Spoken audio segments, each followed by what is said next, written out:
Hello, Bad Anas. dudes banning Boleh someone dengar now. tak, Anas? Radiant team ban.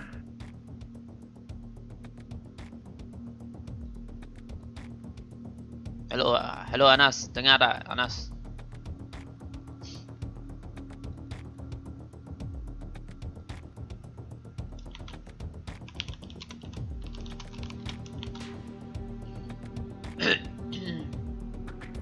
Five seconds remaining.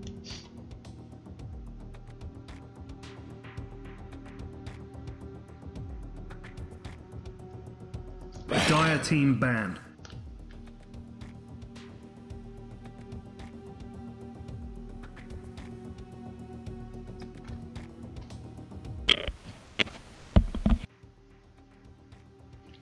Hello Anas, boleh dengar tak? Boleh. Hello, can you hear me? Yes. Okay, so finally boleh jalan lah. Okay, 5 so finally seconds boleh remaining. jalan lah ni.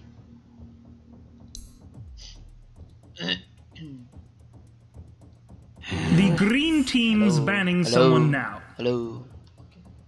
Oh. Okay, so for those who is watching our stream, welcome. For those who are watching our stream, welcome to the lower bracket final where ICT squad will be facing out against Team UG. ICT squad decides to ban Night Stalker and Leech as start, and Team UG bans out the Edge Shaker and the PA.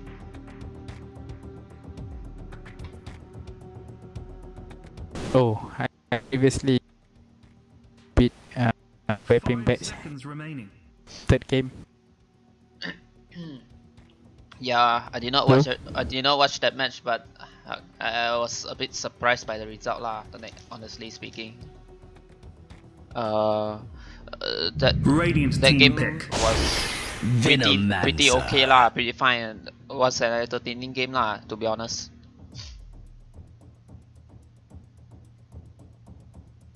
Radiant team pick. Tide Hunter.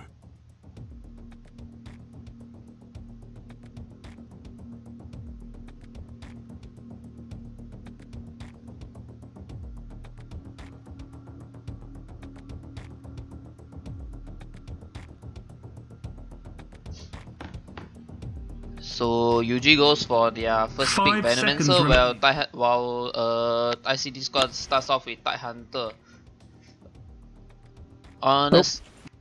Honestly speaking, Dire team ICT pick. squad can go for something with magic immunity, yeah, like Phoenix, Nyx, the Juggernaut, all those kind of things that can deal well with Venomancer. Actually, the support of Witch Doctor also kinda help a lot when the Venomancer goes on his Poison Nova. 5 Both seconds team remaining. really keen in going 5-man Teams banning fight. Admiral Conquer. So fight heroes. So at the moment, UG side has a very good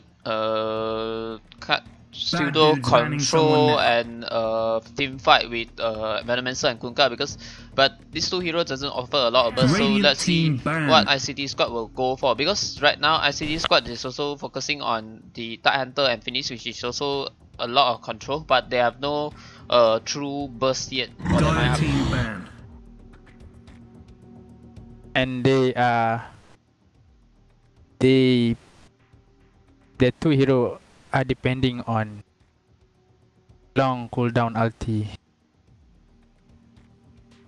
Yeah, UG side has more high pace hero lah compared to the ICT squad at the moment. Radiant team pick. So the ICT squad, they banned out the Nature's Forfeit and also the OD.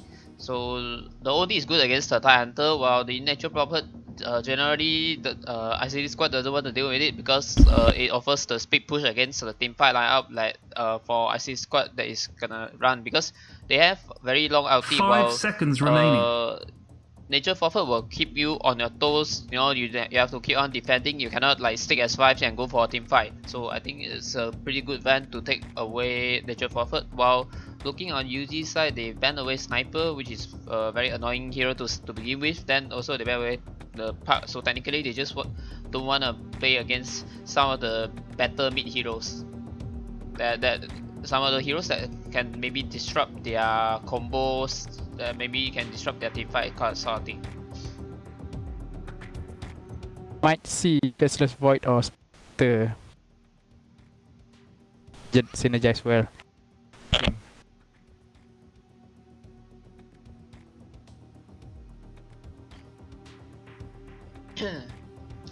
But I think for UG it will be better good if you see I see this squad if they go for Tracer squad, right, they will have two they will have very good lockdowns, but they do not have any very good follow up damage, I feel. So Clockwork is another control type hero, but Clockwork is the hero that can ghost in first without like committing ravage. So you can start off with Clockwork, make them use a little bit of their skill on the Clockwork, while Tidehunter wait for better timing to go in.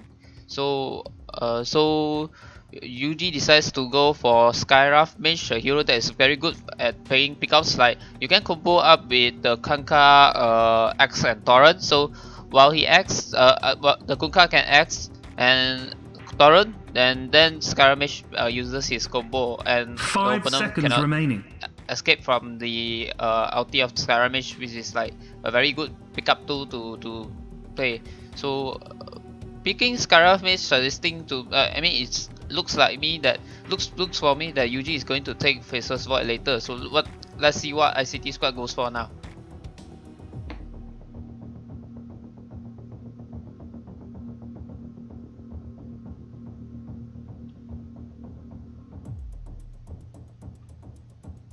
So I'm going off for a while. Okay, sir. Okay.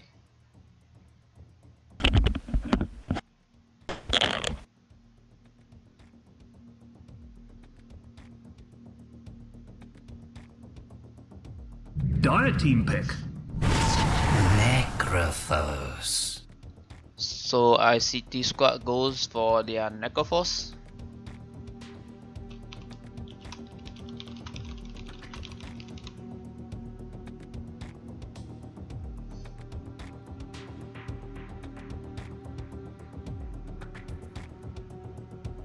Five seconds remaining.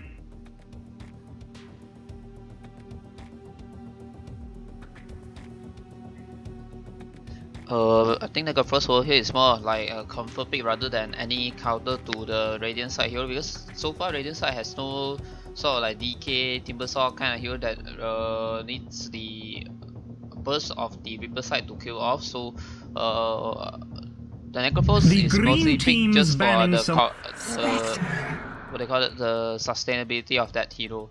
So UG goes for the Spectre. Spectre is like very good against heroes that needs to use blink, such as the Tidehunter. So and it's a very good and very stable late game carry that can teamfight during the earlier stages of the game with the Horn in. So what's interesting to me is that what is UG gonna take against the Necro mid? So I believe the Necro will play as the mid for ICT squad. That's what they always do, and I think they want to take away the UG side wants to take away carry from them. So interesting bans maybe coming out. Maybe I think on the safe side they should ban away just team pick. Oh, but the UG side actually goes for the anti-mage instead, so they are afraid that ICT squad will drag off the game until the point where the anti-mage is strong enough that they can the anti-mage can read their apart. So UG needs a mid hero to close out their draft. Let's see what do they go for. 5 seconds remaining.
Radiant team pick. Faceless Void. So Eugene himself goes for the Faceless Void. I think it looks like to me it's like a deny pick for the ICT squad. But if it's this way, that means the Faceless Void will play the off lane while the Venomancer will take the mid lane. Kunkka as a fourth support, Skara Mage as the fifth support, and Spectre is the carry. So I think they will start off with the tri-lane at the bottom with Kunkka, Skara Mage protecting Spectre, Venomancer alone at middle, and Faceless Void alone at the top. So and let's see what ICT squad goes for. Oh, the ICT squad actually goes for the ranking, looking at the burst from the UG side. So interesting pick coming out over there in terms of the ranking, because that hero for the meta right now is like it's not a very good pick. So let's see how they make it work.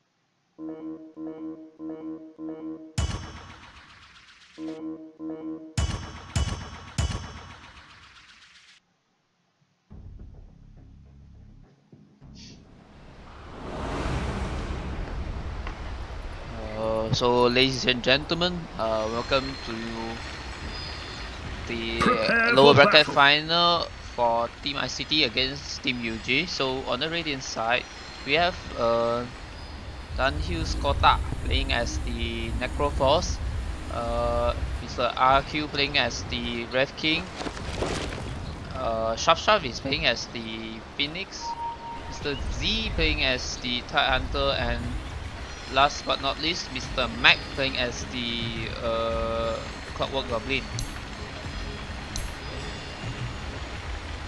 So on the Dire side, we have Mr. Yamani Orange on his Kunkka. Set Boys is playing as the Carry Spectre. ZZ is playing as a Just enough time Mage. to make a cup of tea. Origami playing as the Venomancer, and Randris playing as the Void. So at the moment, it looks like the Skara Mage is gonna help out because of creep blocking at the middle, and let's see what they have to go for. Oh, but he goes back up to the mid, and there's no rune contest coming out for each of the teams. So Time to get angry with each other. Both teams will get 2 rune each. And Boom! Welcome to Void Pyrian Flex's places Guide a to being a ward over Dota here 2 announcer. but it doesn't block out the camp, so Void is having vision of the Radiant pulling, while on the other side of the map there's an observer ward on each other's high ground for the mid lane.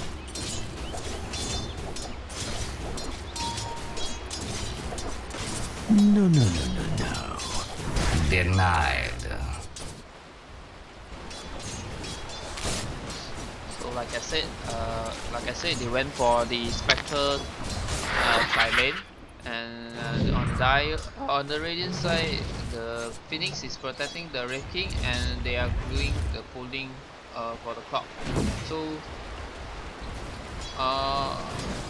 and for the Dire side, they did not start to pull, so this will definitely like sort of hurt the level later on. So they hit the torrent on the Tide Hunter, and the Kunkka goes ahead and try to disturb the Tide Hunter from farming Seku. On the mid lane, however, the last hit is pretty even, but they are playing. They have a lot of denies going on so for them.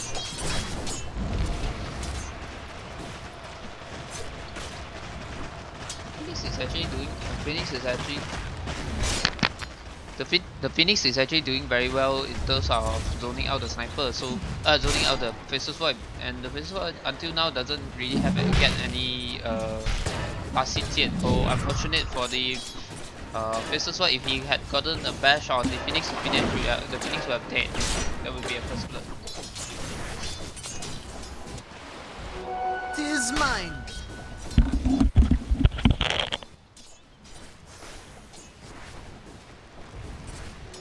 Jackpot.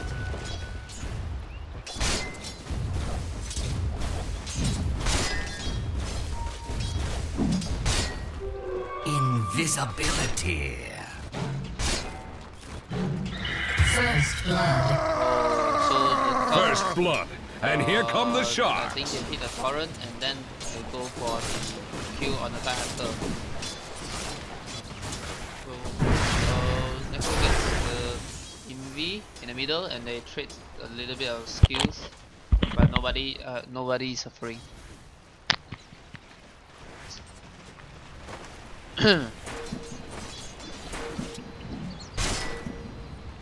So Radiant side found out the void that Faceless I placed, so they will now proceed and deward it, and now Faceless Void is playing with a much harder lane right now.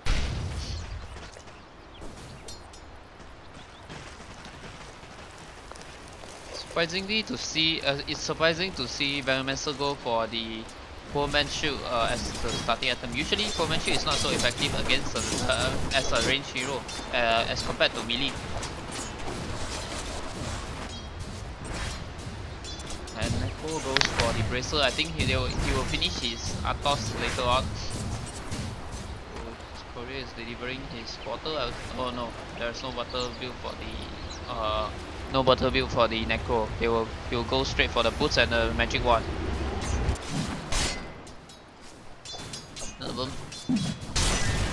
On the bottom lane, the supports are still pressuring the Void, and the Void is now chasing the Phoenix. It got a bash on the Phoenix, but no kills will be spilled. So both sides actually emphasize a lot on shutting down the opponent's offlane, which I think this is not like necessarily important, because you want to help your mid and other lanes to get your advantage first. If the carry can already sustain on their own, I think it's best you go and roam on the other lanes to give them a bigger advantage. For example, if the top hero decides to rotate to the bottom and help out the Void will have gotten a lot of the creeps and everything, and will help the Void a lot. So right now, seems that the UG side looks like they have heard what I say and they tried to decide to gank the mid, but they couldn't find the Necro, so they went off. The gang was not successful.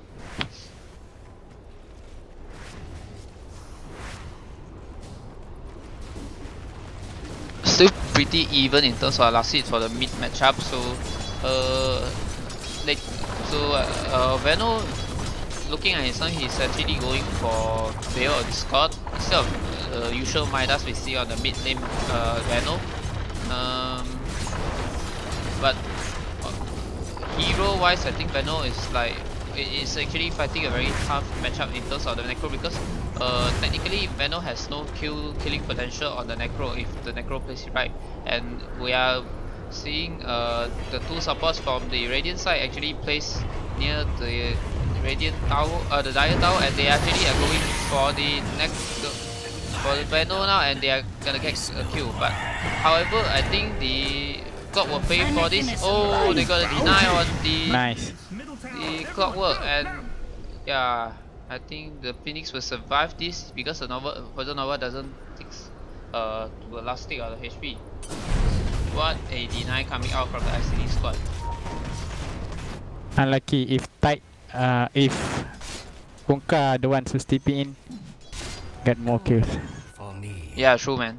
The X-Mark will have helped them a lot, but this has actually give a lot of space to the Faceless Void at down bottom, and he's now level 5. And if you look at the last hits, he's actually very he has a significantly over the opponent's TIE Hunter.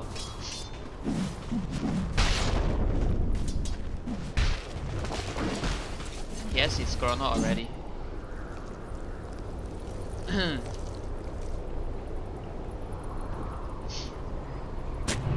He have a good understanding on offlane. Whenever you see support rotate, you deadly pressure the lane. Yeah, and Rev King is not so good at the lane. Technically, if you are playing as a carry, you should be able to one versus one the opponent's offlane pretty easily. But Rev King as a hero is not so strong at the moment. That's why he's suffering quite a lot from the Void lah. So on the top side, they went on and see Void have level 6 already. Yeah, like he has gotten a lot from out of the laning I think. And you look at top, actually they are pressuring the Tide still. Like, I mean, if the creep is not near the tower, as a Tide player you can always go back to your NC and farm, because Tide actually farms NC pretty well. But unfortunately he doesn't do this, so he's actually suffering quite a lot from the last hit department. Boy went on and take the bottom shrine after the harass from the opponent team, and this is trying to go back to the main to farm. Haste. Fano gets a haste rune, but I don't think there's anything he can do. So both sides is playing very passive now, like they are just interested in farming.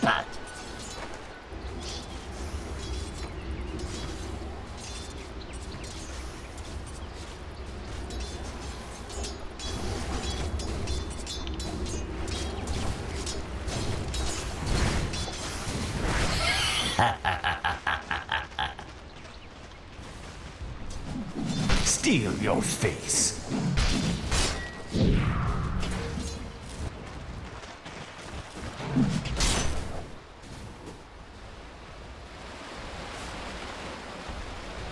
Go for me.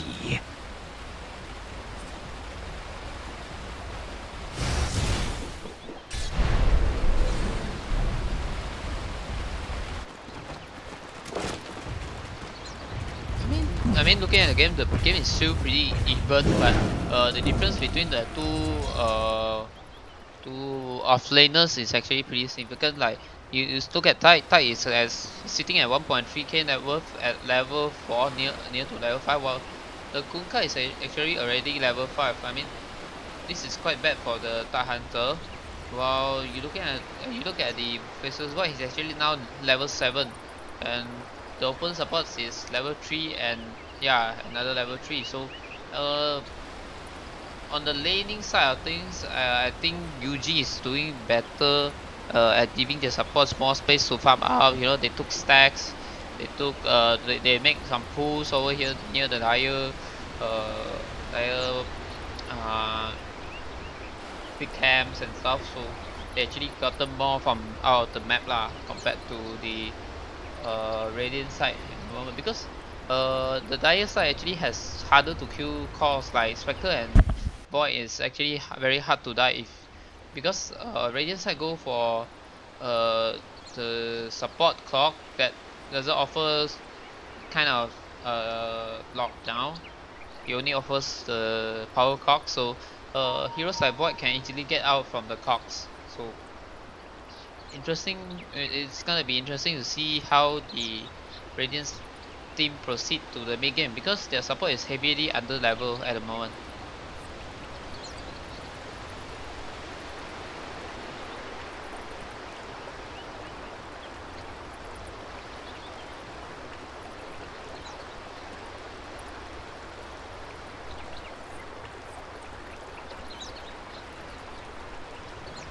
The team didn't touch on the Tome of Knowledge. Can speed up their level. But still, like usually, people, I mean, the supports at level 10 lah, usually would hit level 6 after eating the Tome of the Knowledge. But the Radiant side of the Radiant side supports are not able to hit level 10, even if they take the Tome of Knowledge, because they spend too much time walking around. Doesn't do anything on the map.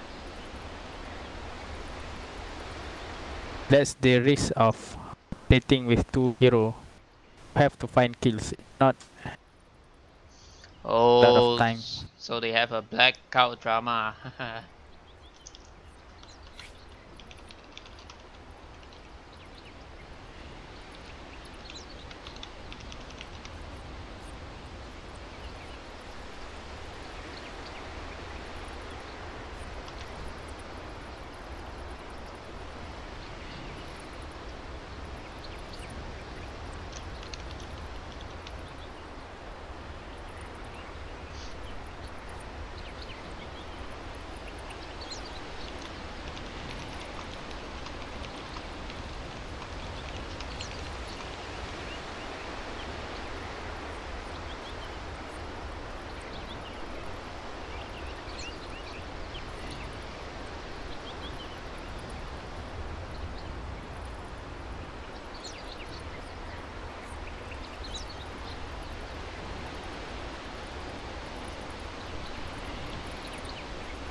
Looks like it's gonna take a little while because the dire side players has blackout. So please wait patiently while we are trying to sort the things out.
patience from Zoe.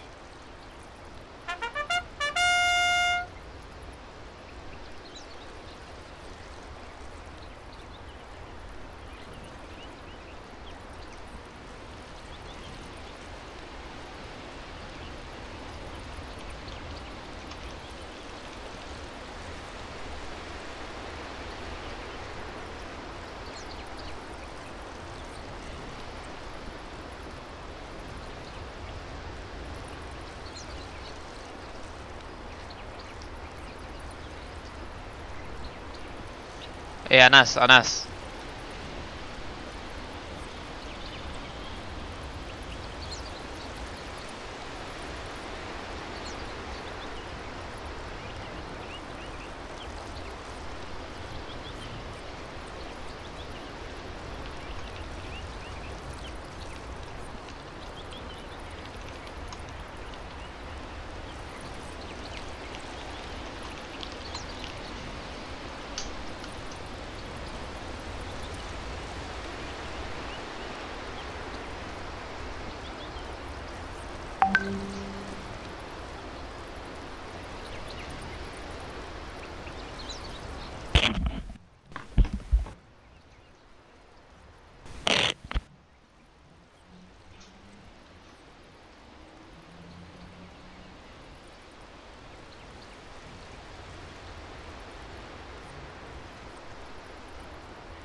Brutal, savage, wrecked.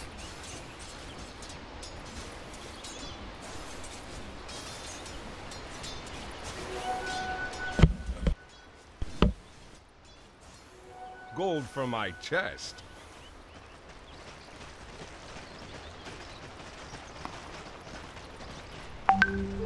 Double damage.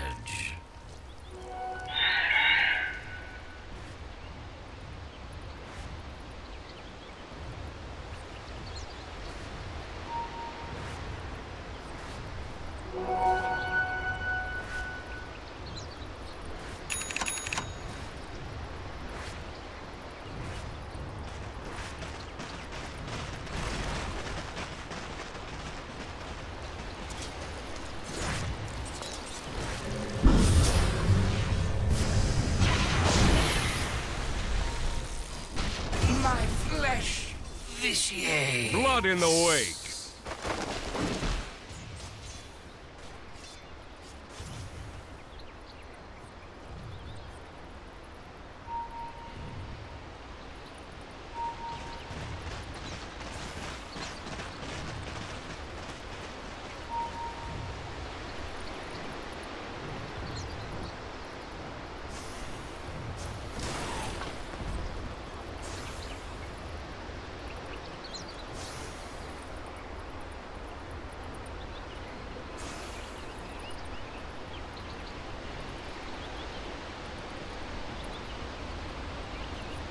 Radiant's middle tower is under attack.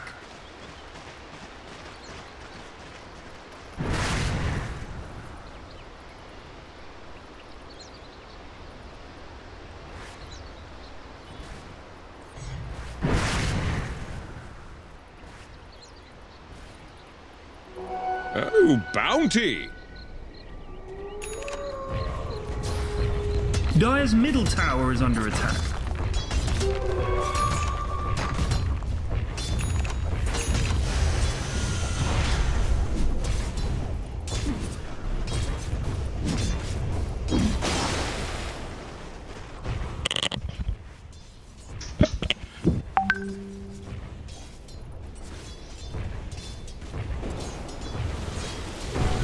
Mine.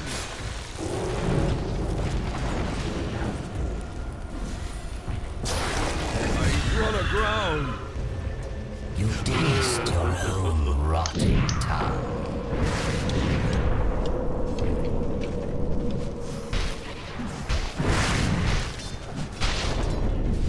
Okay, guys. There's a chrono skill committed without any follow-up damage. Oops. And they go on to pause again.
Dire's bottom tower is under attack. So apparently they decided to continue with the Scarab Mage still being disconnected. So let's see what how they're gonna play with the missing Scarab Mage. But I think they will just play a bit more defensive instead of going aggressive because they have one less player. So technically, what they need to do is just playing like play defending. I mean play in defending their towers and their lanes. You know, like just play around their side of the map.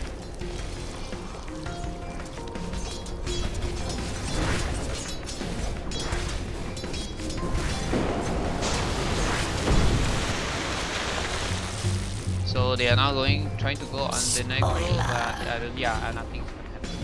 The Necro is just too tanky at this moment, but he goes for the level 1 Dagon at the moment, and he's going for level 2 very soon. So he's opting for the burst to kill off the dire heroes. Like maybe heroes like Venom is actually a very easy target to kill off if he managed to get his combo up.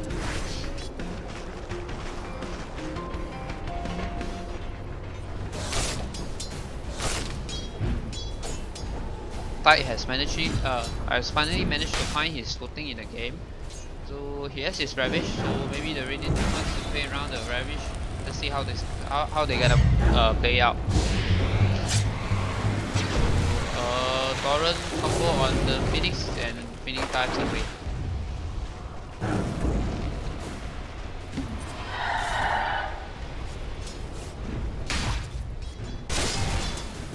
That's a little bit of the team spirit over there, where the Tide Hunter gives his healing staff off to the Phoenix.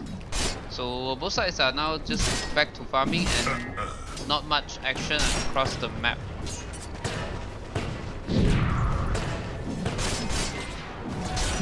But it's very interesting to see this skill build from the Red King, because generally you want to skill your critical, your mortal strike level at a higher level if you want to flash farm, because he maxed out his Red Fire Blast. This tells me that they actually want to teamfight instead of killing, let him farm a bit more, because Red Fire, the mortal strike is very crucial for farming.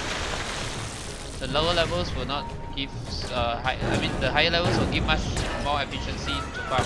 So they're now trying to go on the Kuka, and they manage to try hit inside the corp.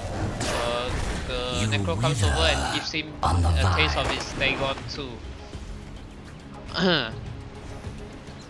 That's the first Dagon kill of the map, I believe, except that I've missed anyone during when I was going off AFK just now. So the Skyrim Mage managed to reconnect back to the game, and the Radiant side they want to push out this middle tower to give them more map controls, because this will allow them to go into the dire side of the NC.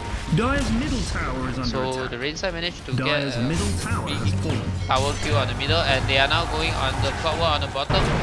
The both Torrent combo and follow up with the Chronosphere. I'm not sure if they are able to take it out. Okay, they managed to kill off the clockwork, and Necro comes over and gives the Void a big Reaper Slide Dagon, and here comes the egg from the Phoenix, and they managed to kill off the rest of the crew from the UG side.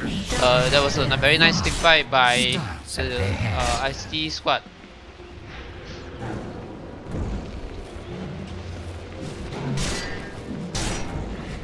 Just in time, Red King die. Got his ult. Yeah, wait, Dire's the bottom Red tower King is under attack. respawn this so bloody difficult? slow to the ulti triggered and it slows down all the heroes. It's just so good for the Phoenix to Dire's come in top and tower is drop under his attack. egg over there.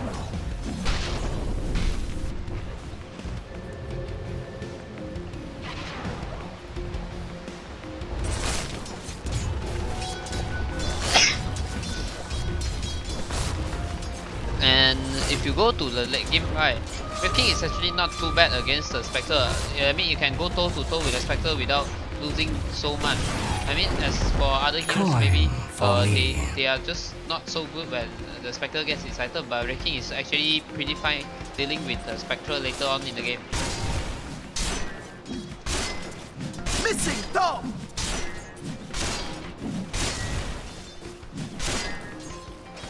Missing top. As CT is gathering up near the top lane, I would imagine if they want to try and defend this top tower because they still have their Ravage. I think they're trying to go on this Spectre. Die Ravage, it gets through and Necro retrosites the Spectre and it's an easy 2 kill for the ICD side. And they're now chasing the Kunta. Tai throws out his gush and the support comes from the side lane and the sideways. Veno takes on the Veil and his Venomous Gale and no follow-up damage after that. So the Radiant side will take 2 easy kills and proceed on pushing the top. Missing middle.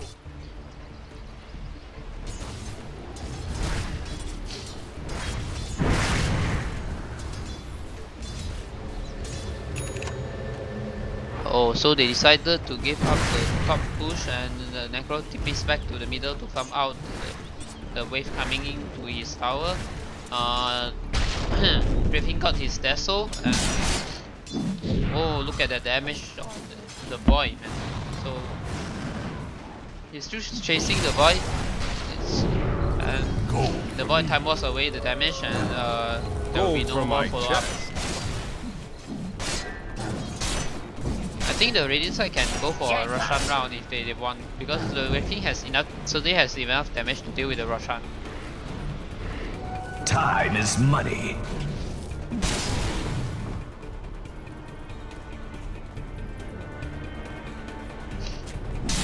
Thousand critical way, one. Haste. 1k on the crit, man.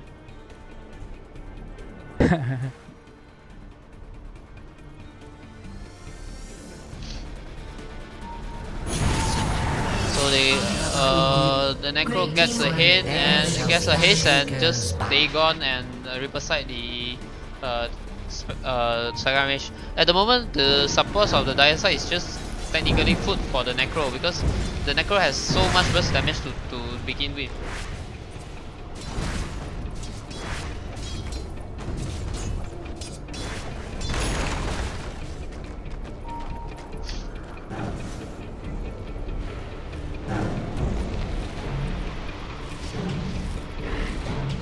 Dire's bottom tower is under attack. Phoenix and Can we goes pause, back. please? I'm terrified beyond the capacity for rational thought.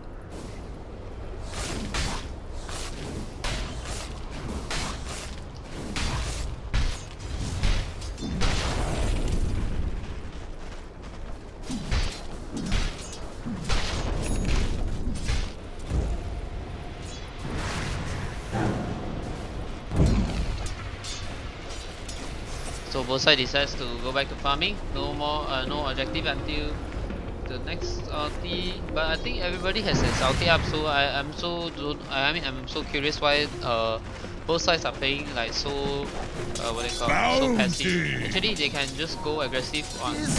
I mean, ganking 2 or 3 heroes wouldn't be a bad idea from either side because if you look at the Dire side, they're actually losing in terms of network. So they should play more aggressive and gather up, get some kills on the map to continue going. Because if they play as what it is now, they will lose their tempo in the end.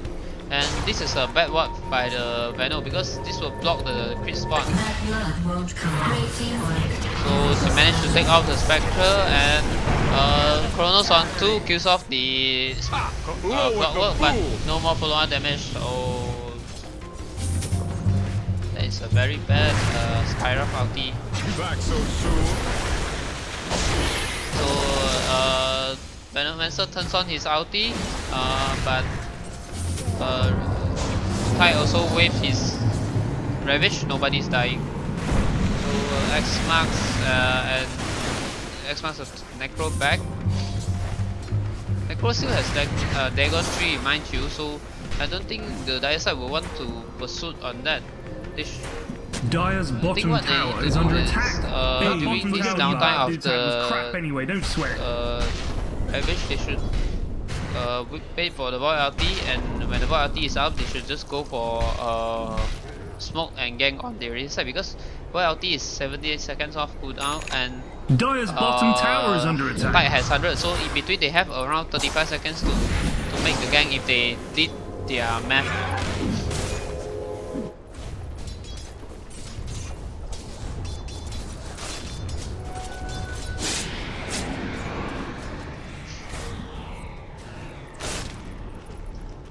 The advantage Yeah, they of that. Yeah, they did not take advantage of the downtime of the Tidehunter ulti. Have Veil on this one. For best early, they should utilize it.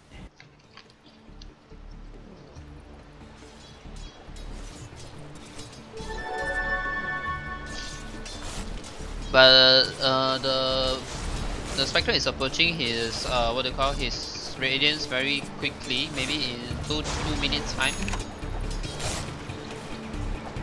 Boy also has his freshly purchased Diffuser Blade, so let's see what is gonna happen next.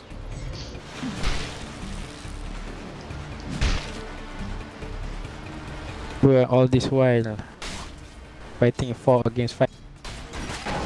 So they initiate against the Kunkka, so the combo cock, and so the combo on the side. Oh, they managed to kill off the Phoenix before they kill off the Kunkka, and the Clockwork actually pays his life as well. So the Radiant decides not to pursue further, and they will take the 2-for-1 exchange, but it's favoring the Dire side.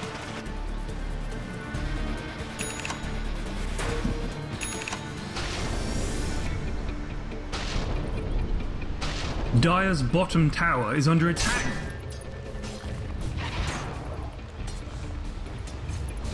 So the Raking did a little bit of damage on the Dire side tower, and the Void actually the Spectre has his Radiance already. So this will be a bit bad for the Phoenix if he doesn't manage to get his egg off properly.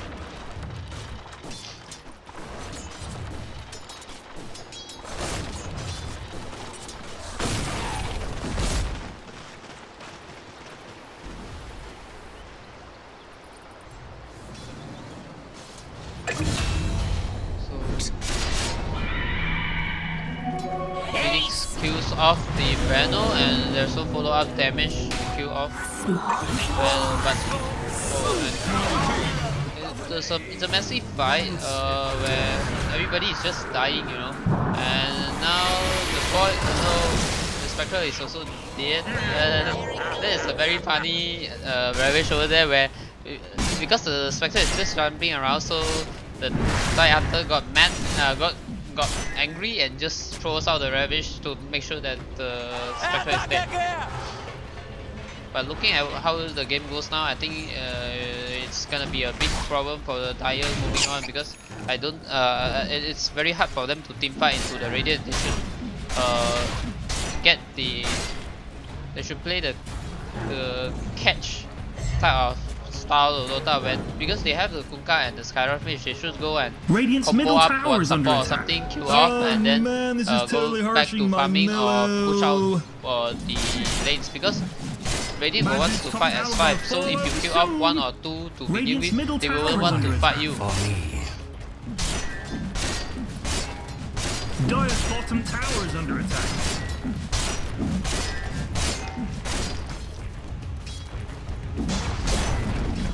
Dire's bottom tower has fallen. The Wrecking got a tower bottom, and let's see. The Veno decides to chase the Wrecking because they have their supports coming in.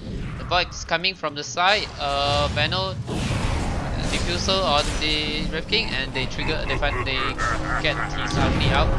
So he just chronos the Wrecking, and I think they will get the Wrecking. Eat my way. A good catch by the Dire side. I think this is how they should play their lineup because they have X-Mark and soon. Mystic Flare, so they should utilize those ulti with the Chrono or with the X-Mark, both the X-Mark, the Kunkka to get kills. Instead, they are just playing very passively, and the heroes like Necro and Phoenix is like getting a lot of advantage from that. So Dire's top tower is under attack. Kunkka scouts out the Radiant side Radiant heroes, and they managed to clear off the Observer that is freshly planted by the Phoenix.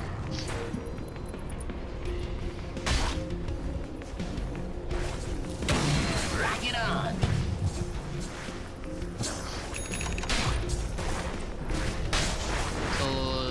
Radiant gets rid of the Observer as well as the Sentry, and they place a new Observer on the mid lane. This tells us that they are actually want to push out the mid lane. So let's see, we might have a fight breakout this time, but Void doesn't have his ulti for another around 40 seconds. So this is not a good fight for the Dire side to take. If they decide to take the fight, it's gonna be a big disaster from them because they wouldn't have the Void ulti to control up. While on the Radiant side, you can see that everybody has their ulti and is ready to throw their ulti out to get kills. While the Wrecking is just farming casually on the Dire side of the Dire side Ancient and the Dire side Neutral Cramps, and he's moving on his Assault Cuirass. For the treasury. So the Dire smoke up, and let's see what they want to do with the smoke.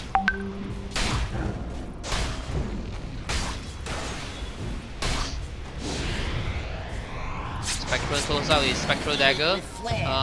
They saw the Void, and Void actually uses his ulti on the Necro alone.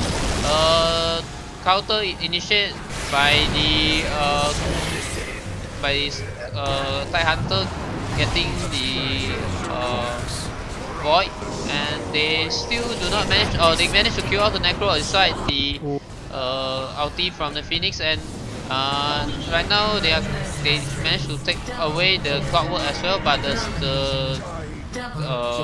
Phoenix is actually killing everyone. So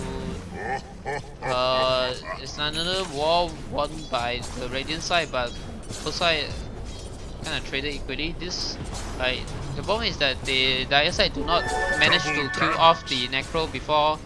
The Dire side do not have enough damage to kill off the Necro before the fight starts. So after they go in, they chrono up. The Void actually missed his chrono on the Tide as well over here. He missed the Tide over here, then he chronos over here.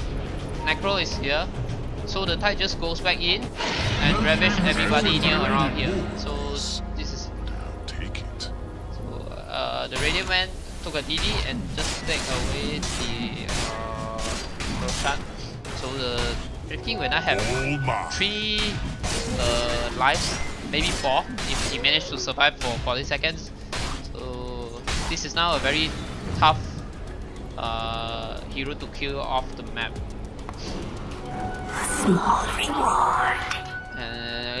I'm very curious to see whether the Wrecking goes for the Reincarnation cast Fire Blast or the Reincarnation Mana cost, because both are actually quite good this game. But I think the Fire Blast would pay more, will have more impact on the game lah. And interesting enough, he actually goes for the Vampiric Aura Dive Steal instead of the 40 attack speed. I mean, usually as the Wrecking, you want to take the attack speed because most of his team is I mean the team damage heroes are from range and they do not play normal attack. They are all spell casters, so Vampire Aura lifesteal doesn't really help much on the team.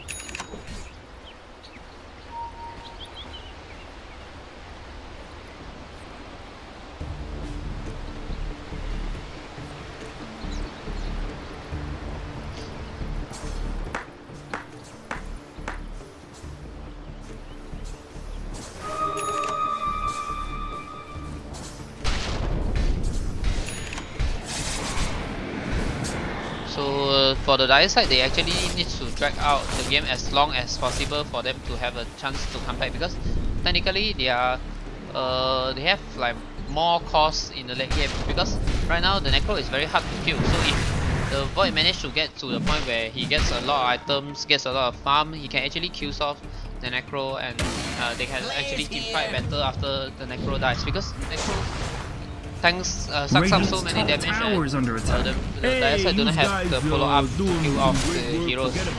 They will also need the Void to have a very good Chronosphere. So let's see how the Dire is gonna play out this fight.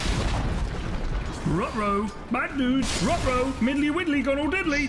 The Necro is almost completing his Shiva, just another about 1,000 Greenwood's gold, and top he thing defends is about to get TP's knocked back over. to get the farm on the top. Maybe not all. Yeah, the Phoenix actually got all the creep kills. So sad for the Necro. Kunkka actually went for Shadow Blade, interesting choice. I mean, he could have went for Amulet or any other items as a support, because if you're not playing a core Kunkka, the Shadow Blade would not do as much as the other items like drums for the hero.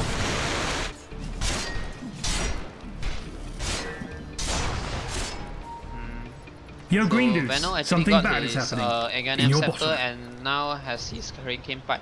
So he actually went for the 200 health instead of the cast range, and also the damage instead of the magic resistance. I think he should actually go for the cast range, because that will help him a lot later, because he could have his 3 times Plague Ward in the late game, and the ward is actually very annoying for opponent hero, because they have 2 heroes with dagger, and the Plague Ward can actually help them to scout out the blink dagger, and it will cancel the blink dagger for the Dire side.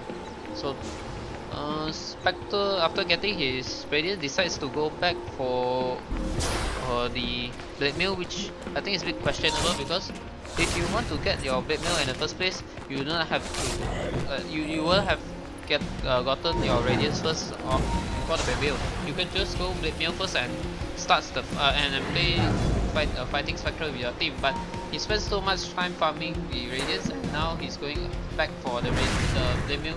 Tells me that gives me a feeling of this is a bad itemization choice, I think.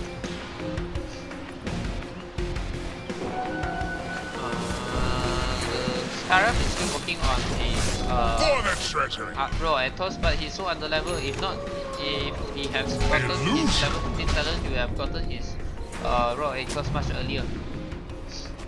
So the Radiant has 3 heroes near the top, while Tidehunter and the Red King is just farming near middle.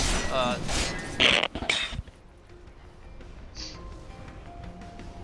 the Dire actually camps just right outside their base, because they're so afraid of the Radiant at the moment.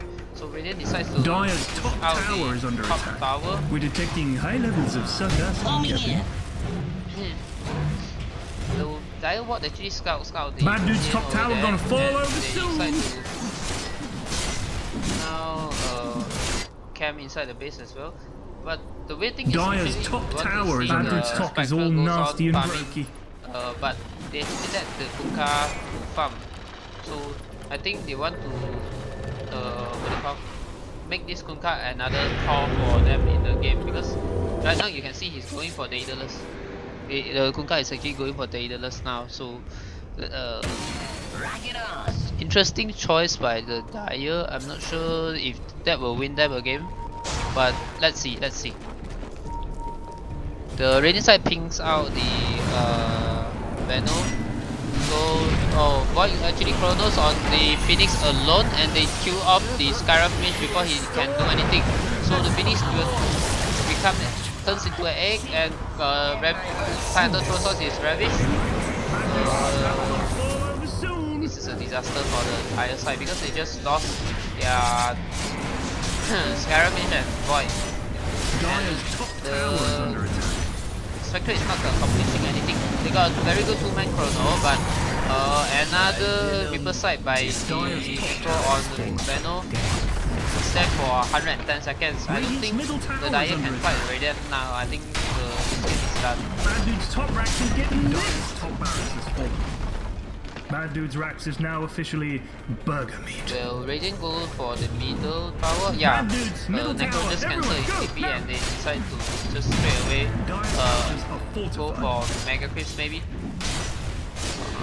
Dire's middle tower is under attack. Venom fights back without his ulti. Oh, he has his ulti now.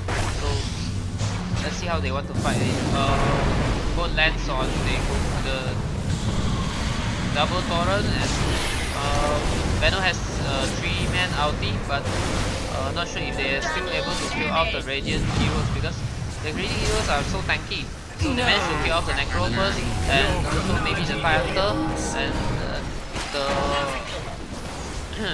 the King responds out his ulti, and he's being kited badly by the Dire side. Okay, they managed to kill off the Red King, and now they're chasing for the Clockwork. I think the Radiant actually overstay their welcome there. They should have just went back after the Dire buy back the Vano.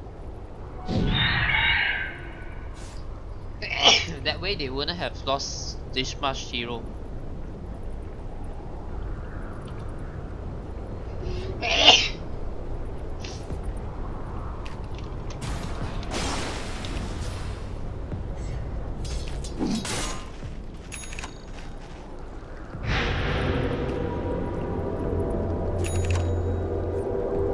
So the next item that the Spectre will be going is the Manta style, but I think it's not a good item because the Radiant has so much AoE spells that I don't think Manta style is going to repeat this game.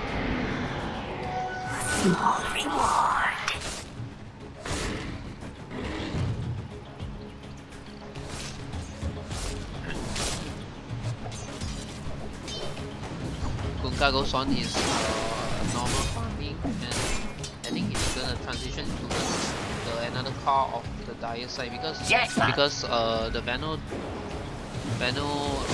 Radiant's courier is dead. The damage from the Spectre is not enough, so they'll have to rely on the Kunkka splash right now. Maybe you could even see rages coming out from the Kunkka.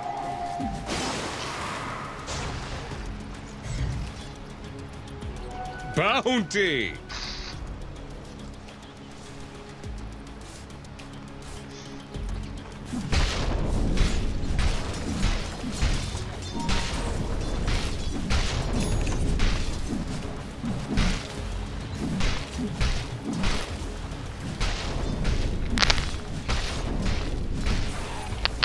Technically speaking, I think the Dire side should have gone for more BKB because if you can see right, the Radiant side rewards a lot of, on the magic damage, and they are all going for Manta.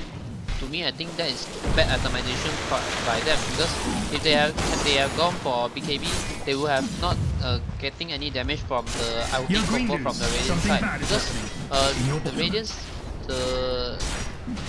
I mean, if you can notice, the Titan Hunter never jumps in to initiate the fight first. It's always the Dire that starts the fight, and then the counter initiate from the Titan Hunter. So if the Dire initiate with BKB, I don't think the counter initiation from the Titan Hunter is gonna be effective. Dire's middle tower is under attack. So now they are leaving the Red King to take the tower for them, and they are all just camping behind the Red King.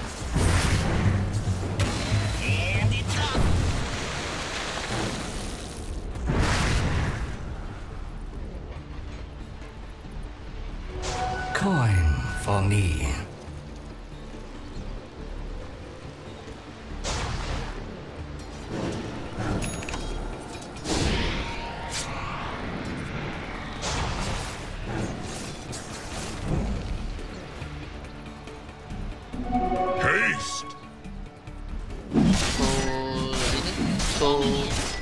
Radiant side decided to get the tower in the middle and go for the shrine at the bottom before they continue pushing.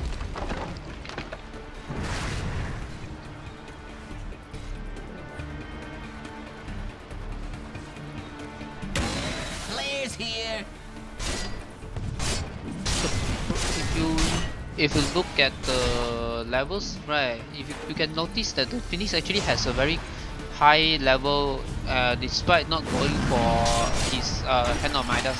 So the top one misses his hook, and oh, there's an initiation by TIE Hunter, very good ravage from 4, but where's the follow up damage?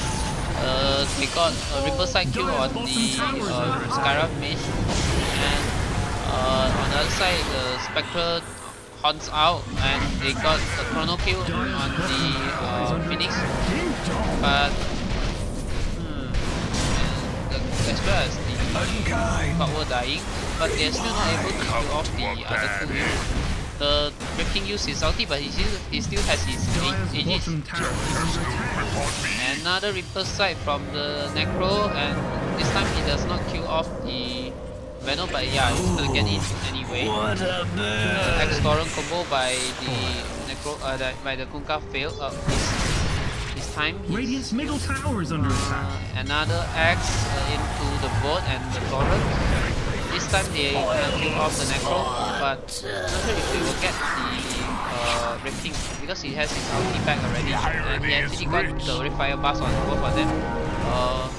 Torrent on it, and then oh, the Red King just manned up and killed off the Kunkka over there, and he now proceeds to kill the tower on the bottom. Spectre gets healed up and TV down to the bottom tower.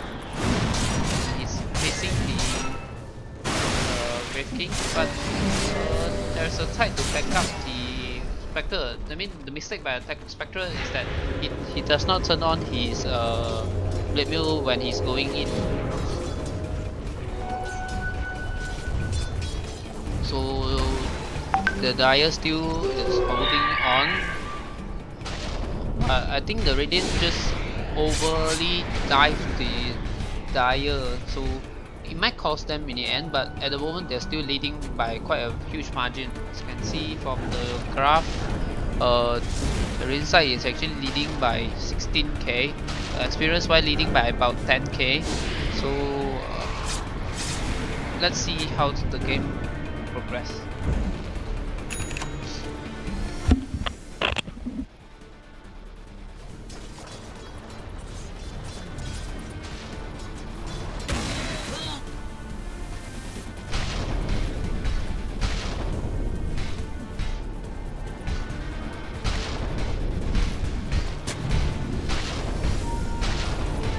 Crown me twice. Shame on you.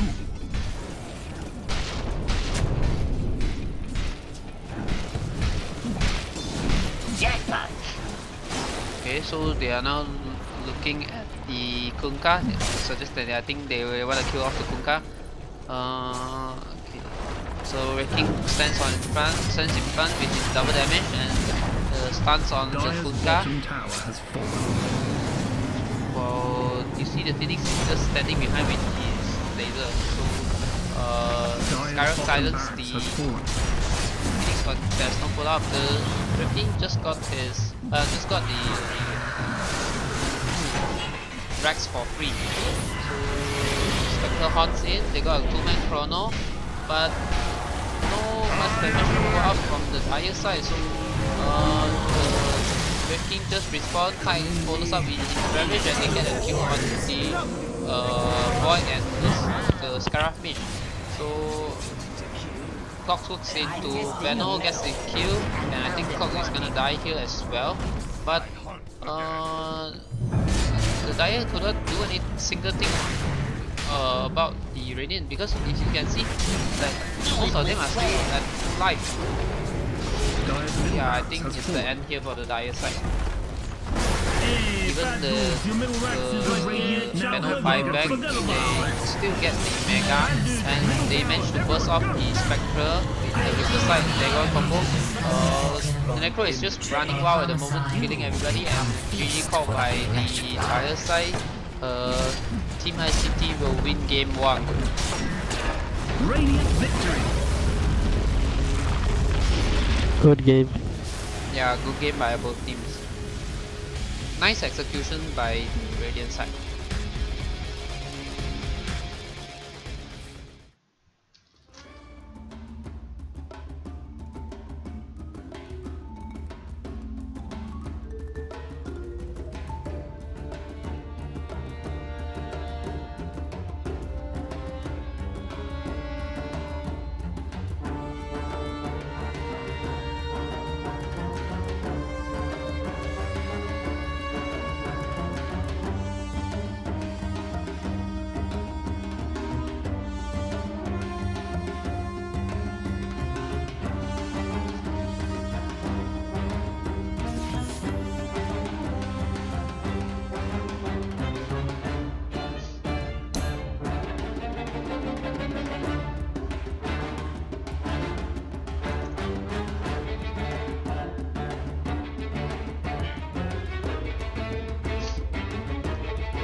Dire's ban. Alright, welcome to the second game between ICT Squad and Team UG.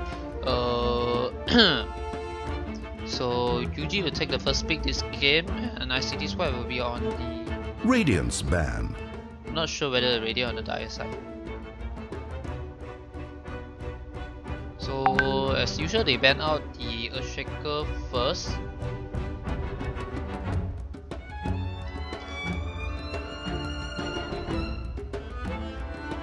Ten seconds to pick.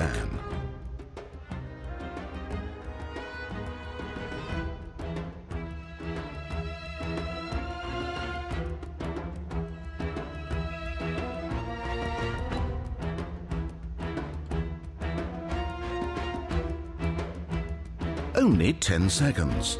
ICT Squad bans out the Nature's 5 seconds. Prophet Hurry, from hurry. UG.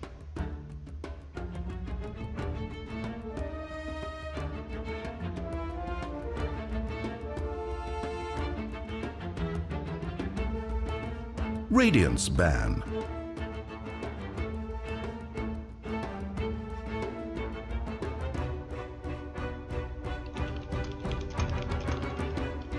Dire team pick.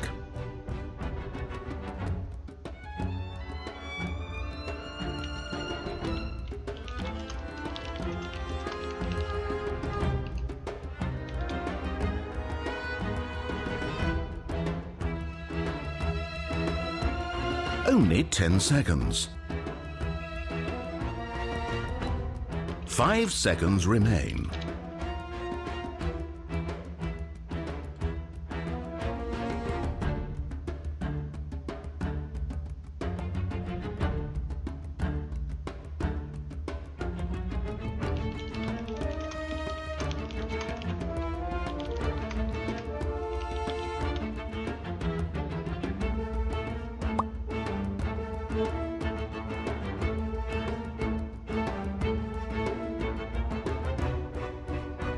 Radiant team are now picking. UG bans out the finish and goes for the Underlord first pick, while ICT Squad now has the second pick. They ban away the Leech, so let's see what they're gonna go for. They went for the first pick, TIE Hunter. That worked for them in the first game, but let's see what they follow up with the TIE Hunter. Maybe something that can do the combo as well, I would imagine. 10 seconds to pick. 5 seconds. Hurry, hurry. Picking. Phantom Assassin.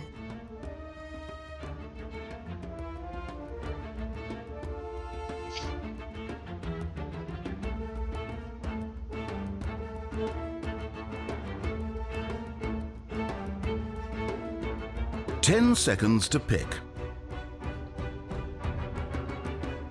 5 seconds remain. So ICT Squad goes for second pick PA. I would imagine this is a support PA maybe, because the core PA is not good at dealing with Underlord at all. The apotic, what do you call it?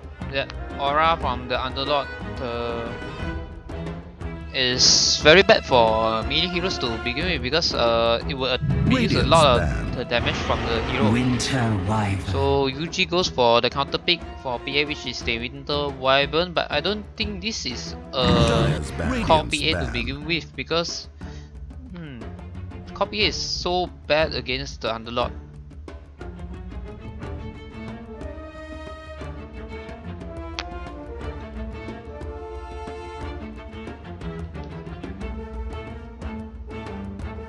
Only 10 seconds. 5 seconds remain.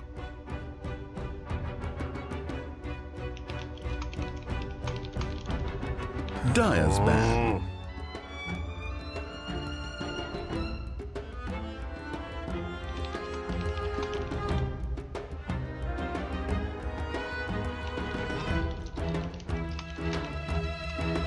Radiant team are now picking. Hello, can you hear? Yeah, I can hear you now.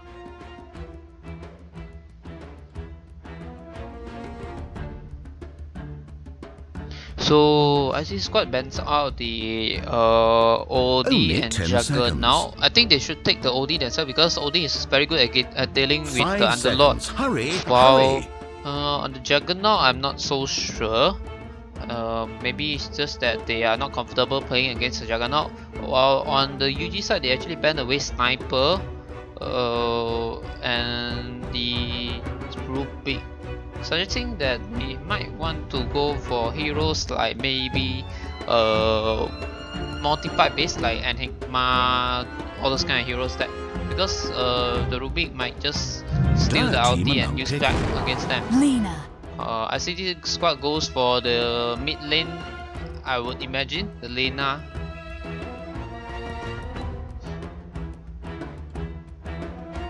I think their intention is now to counter wherever 10 kill. seconds to pick. Yeah, one thing is that 5 also I think seconds remain. Lena is actually not a bad matchup against the Necro. So if okay, I thought Radiant team I messed up. So Slug. UG goes for the Slug.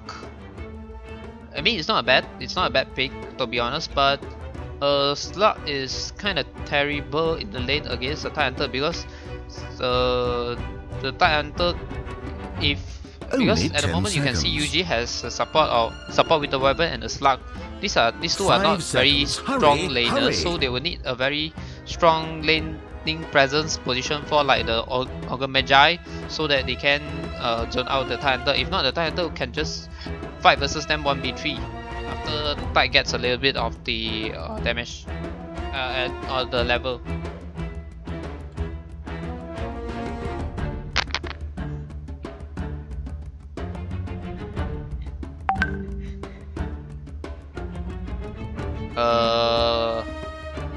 So my teammate requests me to shout out to him. So hi Gustav, subtag Weaver hamba lah, Noob Weaver, go away lah, fucker. Dire team pick. Oh, so ICT Squad took away the Ogre Magi themselves, and let's see what UG goes for. UG goes for the Tinker. So this is, I mean, for what it is right now, looks like me that I mean, it looks like the PA is gonna stay as the carry for ICT Squad, man. And PA carry is actually pretty bad against the Tinker. So and ICT Squad themselves banned out the Spectre. I don't know why they banned out the Spectre, because the opponent already has Slug and Tinker. Radiant team pick. And yeah, UG bans out the Silencer and the Rubik, and they go for the Anima final pick. So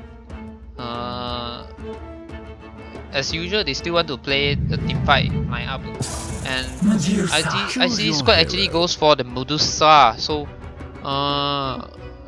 they'll go for a mid Medusa and support Lina, Ogre Magi, and the carry Phantom Assassin. Yeah, support Lina. Support Lina.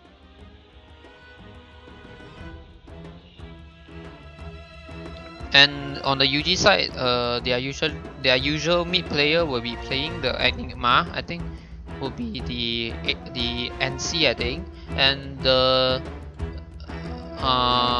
usual 4 position, I think, will play as the Tinker. So let's see how the game goes, because hopefully this game is more action packed. Yeah, Origami play Enigma, bro. Enigma.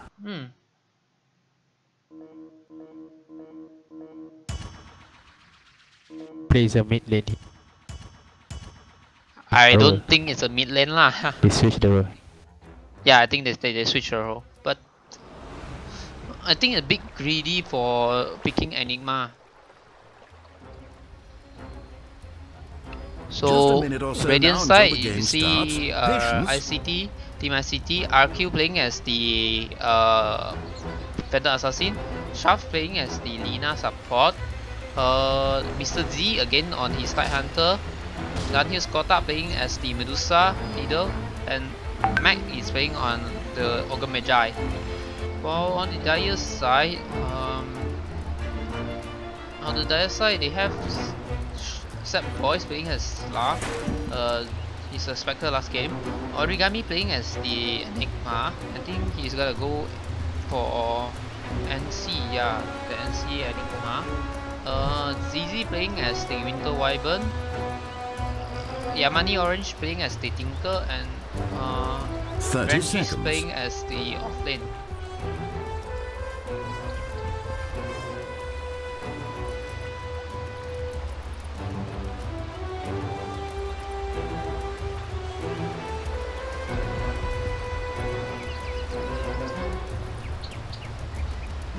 So they're gonna pause the game again.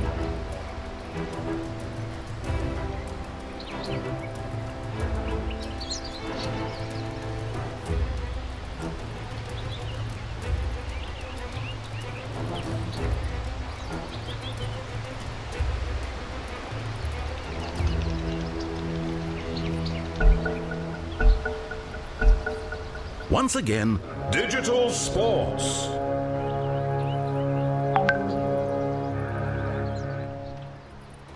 So Begin no the rune murder snatching fest. shenanigans, and everybody's should looking have at that it. easier. But surprisingly, the Tinker actually walks this way. This way he will not be able to block the creep, and the creep is already here. You know, later is gonna see.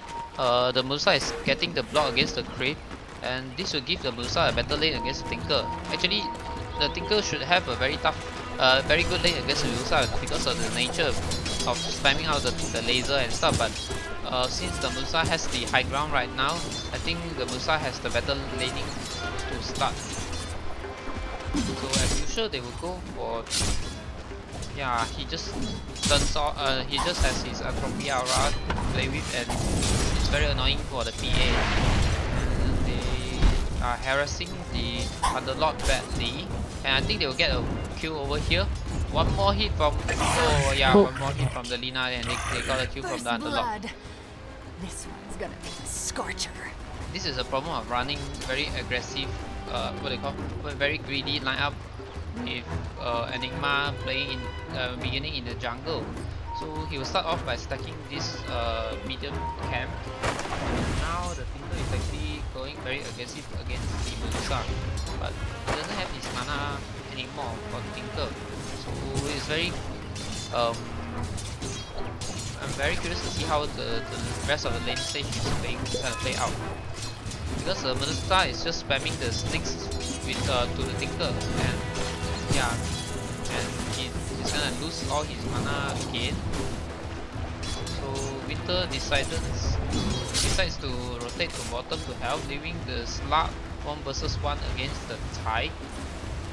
But the Slug is doing very fine in terms of last hit.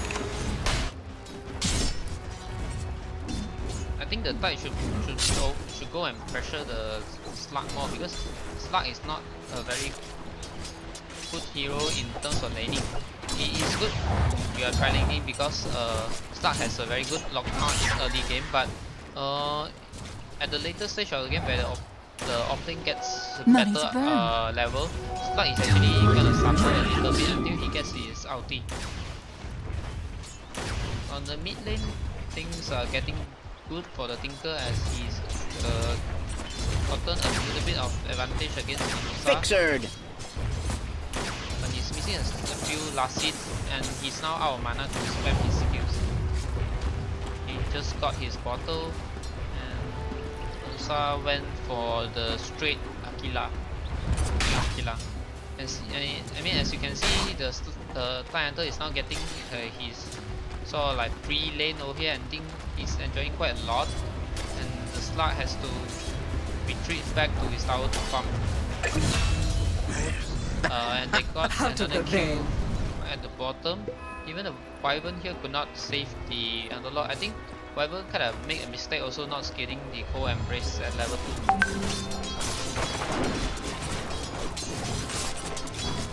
2. Lord should just Huh? What did you say? goes greedy. The Lord should just level up first. Don't have to go too near to the creep before he start get greedy. You have to wait until you like level 4, level 5 before you gets more annoying with your Firestorm. Yeah, true, man. Like, You, I don't think he played. if you keep feeding up the keys to the support, hard for him to sustain in lane. Now the support are level 2. Yeah, wait, because they have Lina, you know, like Lina is a bad support when you are losing. So if they are able to get ahead, then the Lina is gonna be a very annoying support for them lah, because it can go into the 4th core.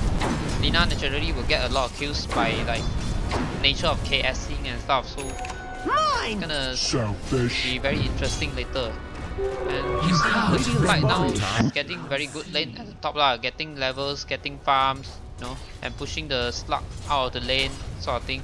But the slugs are lastly under the tower is pretty okay still, so he's not losing to the tide interest or lastly.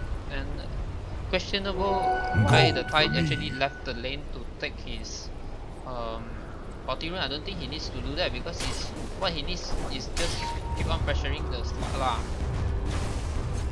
While at the bottom, the supports are doing. Trade-off. Yeah, because if you are not See the pressuring. trade-off. Trade what?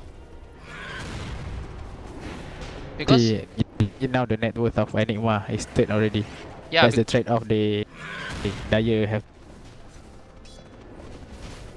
because right. Basically now the core. And the Stark gets a pounce on the Tide Hunter, but I mean, if you look at how the game goes, right, the Tide Hunter not pressuring the Slug is gonna make the Enigma feel free. Like, Enigma has no pressure. He's like, oh okay, you guys are not fighting, I'm just gonna farm more until, you know, until a stage where the Enigma comes out. He's gonna have his Midas, his mecha and everything, and he's now actually the leader in terms of last hit, because he's farming so well in the woods, stacking and farming. Tinker is not doing bad either, but the Medusa has catch up pretty nicely against the Tinker.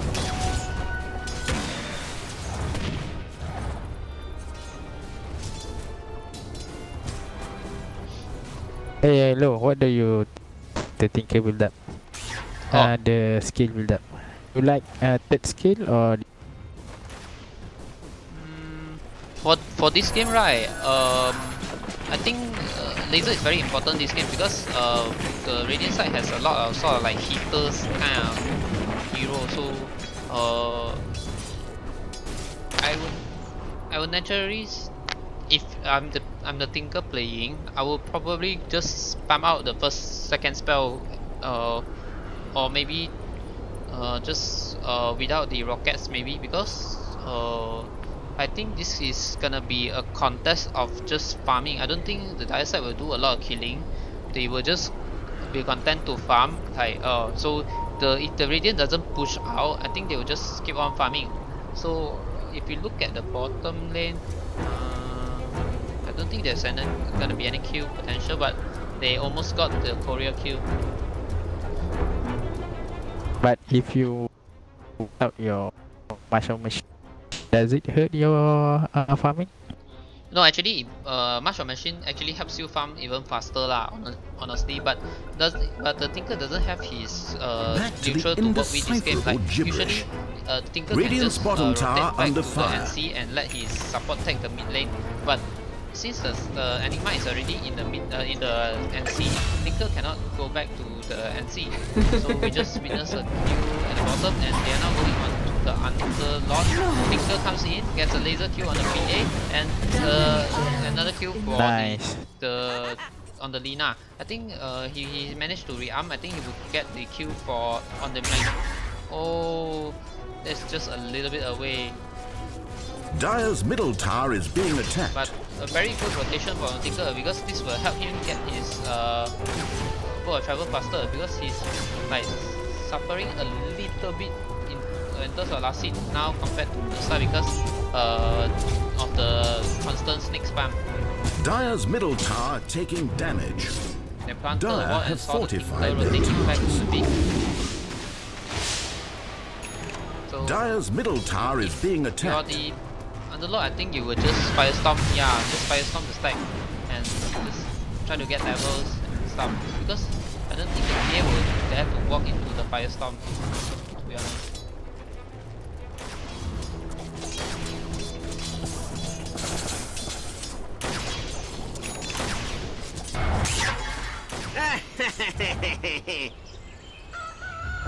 But this game, right, later the game goes, it's better for the UG side, because right, Dire's middle tower the side is taking terrible at dealing damage. with slug actually.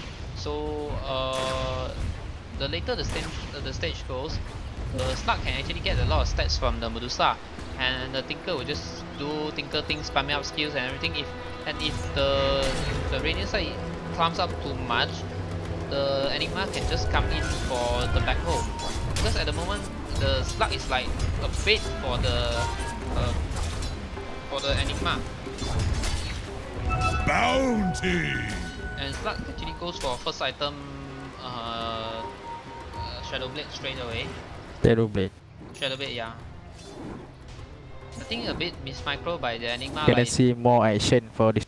yeah, I think a bit of miss micro by the Enigma, because he let his creeps die here, and they get another kill at the bottom. Not much.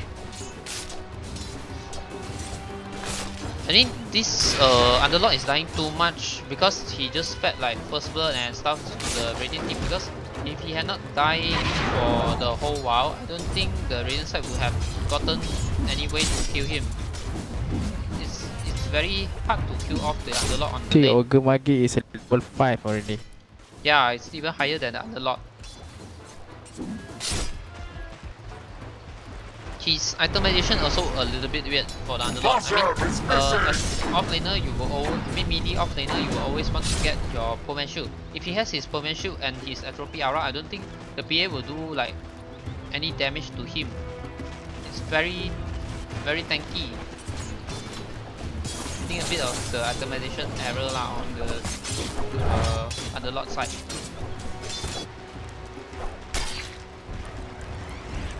Dire's top tower. I got his Blink Dagger. Who? Got his Blink Dagger and Oh, the Slug almost has his Well, look who's come crawling back. Slug is almost having his Shadow Bait, about 100 or 200 gold left.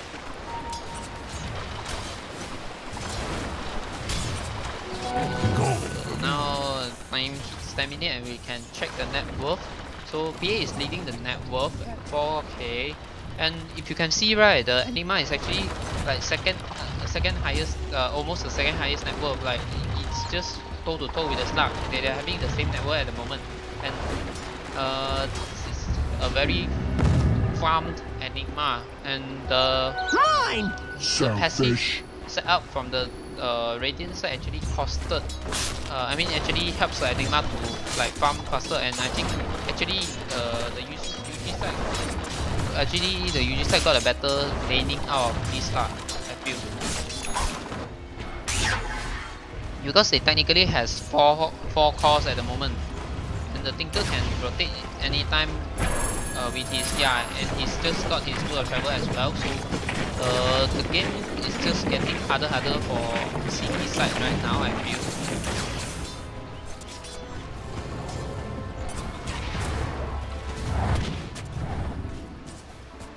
Slug is still like sort of like free farming, getting his I mean, I wonder why like nobody is pressuring the Slug, because Tide and any support could just pressure the Slug off the lane, like, and I don't think they will need to stay bottom this much lah, honestly speaking.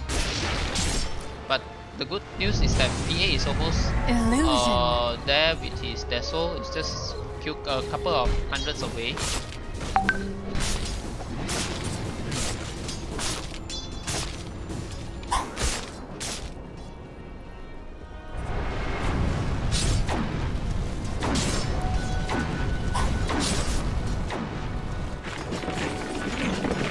Tinker is doing his normal March farm,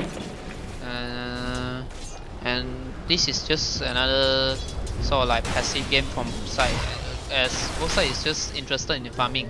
So I mean, in terms of itemization, if you are interested in farming, it's very important that you go for Shadow Blade instead. You go for the Hand of Midas instead of Shadow Blade on the start, because when he just got a first kill with his Shadow Blade on the Lina.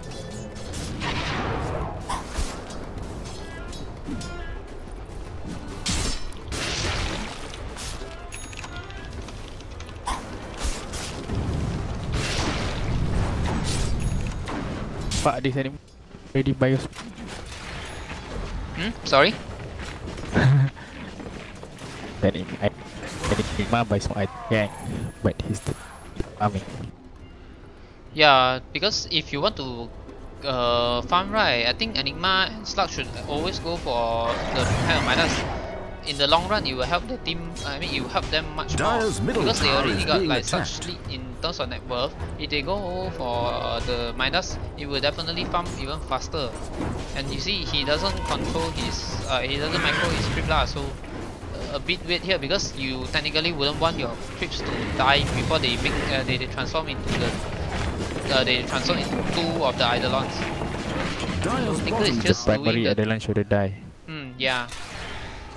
The Tinker is just doing his normal much of the machine spam, you know, but he's not.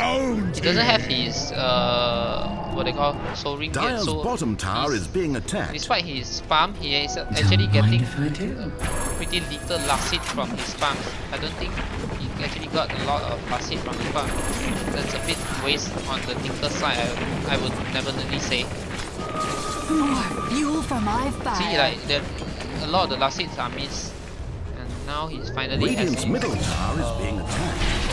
They managed to kill off the Underlord, but Enigma rotates and a great back hole on 2, and they managed to get 2 kills back.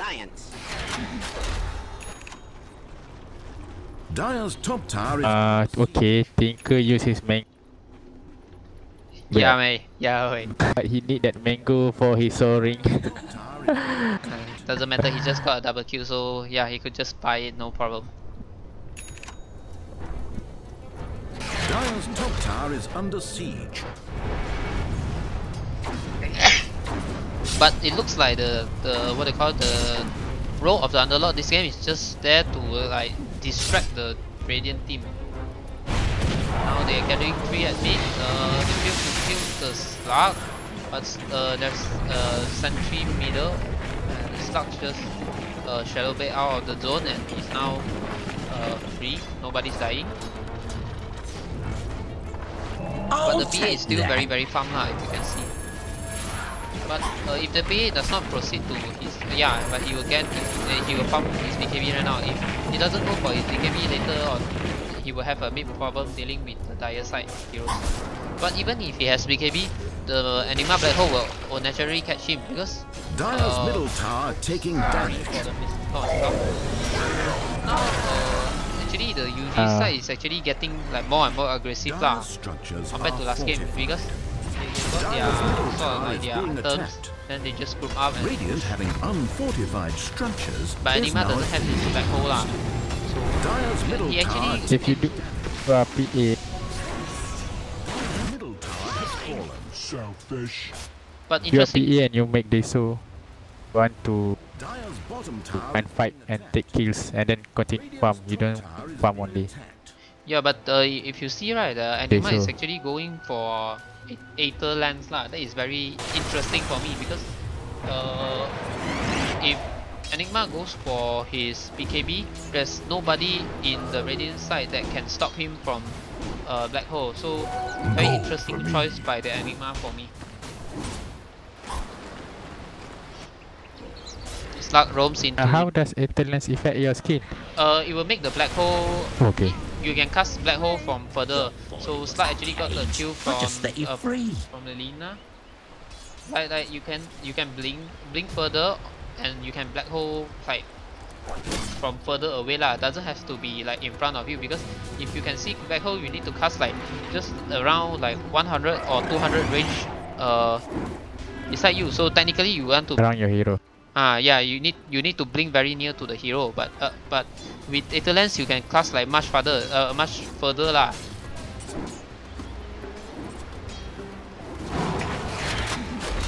Radiant's middle tower is taking damage. So Tinker is just doing Tinker things, you know, but there are 3 people staying behind.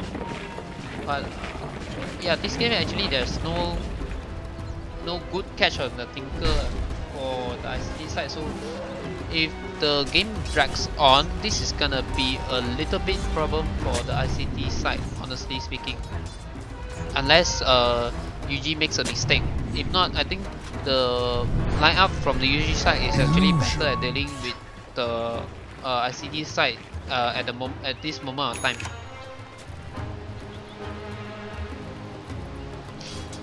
Medusa got his Dragon Lance and is now going for Maelstrom.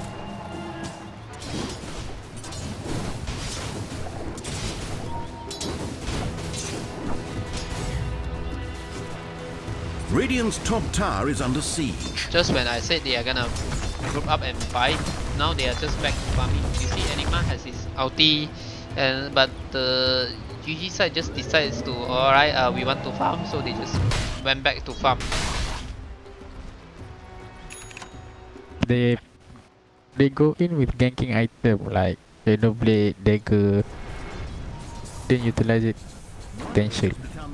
Yeah, I mean that is a bit of inefficiency over there, because if you want to farm, you just literally get your Midas, because I believe they got those Blink Dagger and Shadow Blade at a very earlier timing. So if they get Midas instead of those items, they can farm like much better at these stages of the game. Because if you see, right, Slug, like he's roaming right now, but if he doesn't get his kills, it's very it's gonna be suffering for the start, because he's not gonna get much gold walking around. If he's not killing, he doesn't get anything. Radiant's bottom tower. So Dire side decides that they want to group out and push this bottom tower, but I'm not Dire's sure top tower is being attacked. Slug went in, and Lina got a stun on the Slug. Slug actually fights the Medusa under the tower. I think that is not a very good idea, and they actually stone the Slug. Will they be? Oh, that is a misplay by the Lina, because if you are stoned, you can only take physical damage. There's no you can't take magic damage from the stone. But still, they managed to kill off the Slug and the Wyvern, while the Dire side managed to kill off the 3 ICT lose cores. all the 3 core. Yeah, they lose all the 3 cores for Slug and so. But yeah, Tinker already has his dagger. Maybe he can get the Maggie kill here. Oh. Okay, I think Ogre Magi is just dead. Yeah. Ooh, they never miss.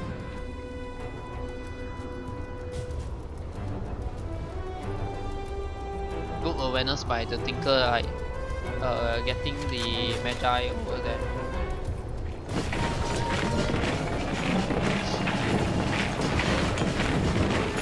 Double damage.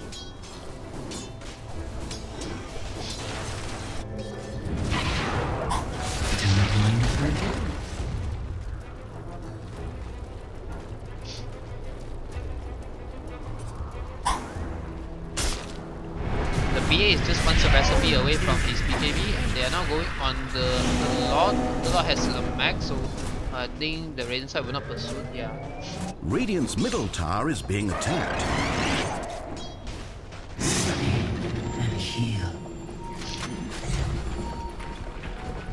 You can see the effect. Tide not pressuring the. Now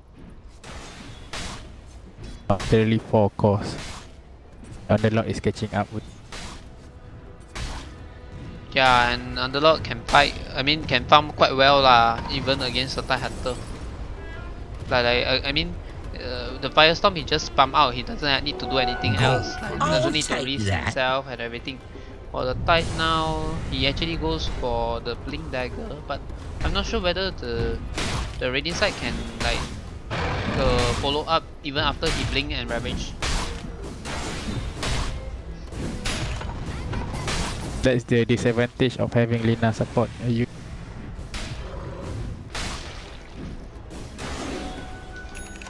all your spells because ulti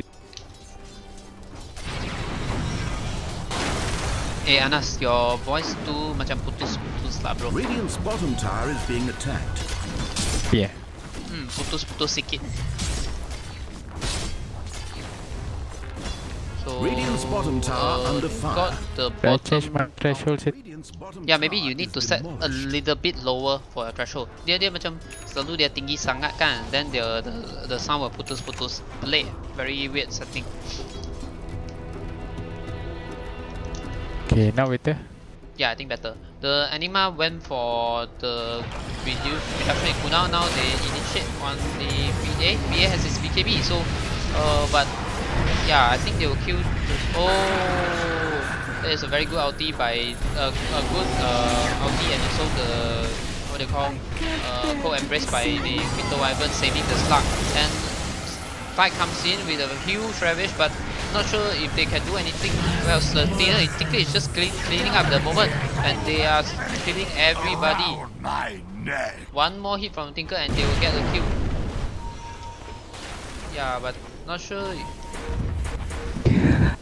Oh. Okay, yeah. Triple homicide. Lina revealed his own position with stunning and clearing the trees. So now the dire side just got a Radiant's top free, tower is not being say free a huge team fight win. Radiant has fortified their towers. Team wiping the Radiant side, and the Anima is just on Radiant's his top pushing, tower is under pushing mission. Radiant And has lost their top tower. He doesn't even use his black hole on the last fight, in the last fight, Radiant's middle tower is taking There's no point you aim the Lord because he already put up all his spell.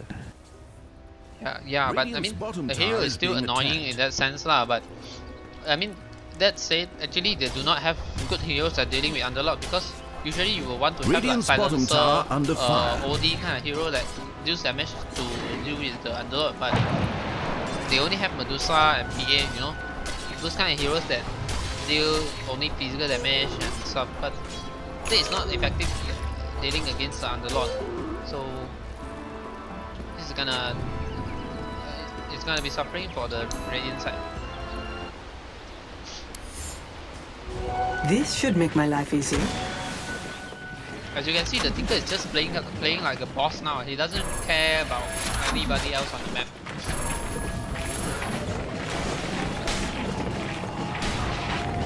As long as you see Ogamagi, but even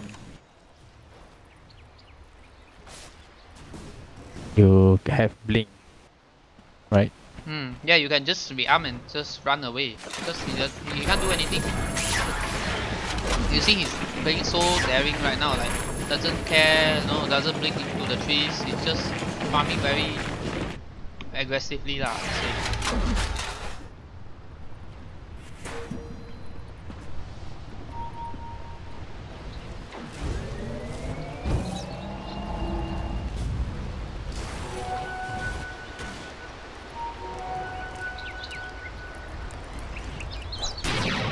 So VH on Hunter, but I don't think he's able to kill off the Hunter. Hunter is still 90.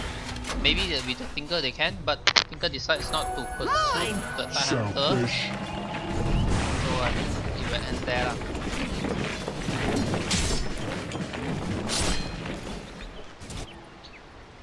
I mean, even losing a team fight, right? The PA is still actually farming pretty well. Dire's middle tower I is think he being needs like so many items to play this match. That's the issue. High in net worth, but you didn't contribute your team. Yeah. When you have like the waste of money give to you. They give the money to Lina or another hero. Radiant's bottom tower under fire. So now the dire side is just gathering up and pushing bottom. You see the Underlord is just playing like a shield. Like he's just standing over here, and the Radiant side doesn't even dare to push up this ground. So, but Lina is tipping over here. I think they want to fight this. But the PA is not here. The Medusa is not here. So I don't think they will fight lah. Medusa is not here. Tinker to miss back to top.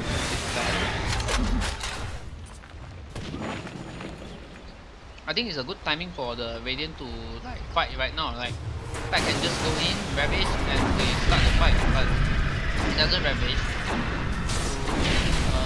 Yeah, but PA jumps behind, tries to pick off. Oh, and the black hole. That is a bit of blunder over there.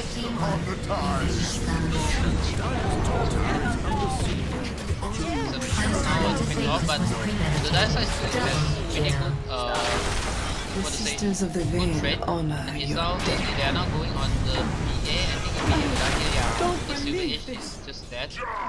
And the Medusa wasn't like I don't think the Medusa did anything in the fight.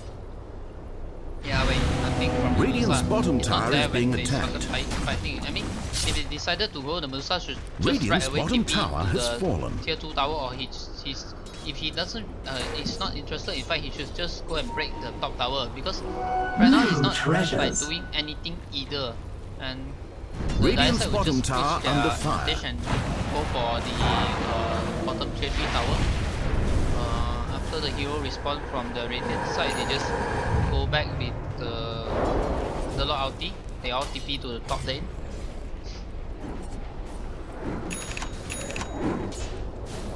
Whoa, very interesting. The enemy actually goes for the straight up Aghanim Scepter instead of the BKB. And the next item he's going to go for is the Occurring Hawk.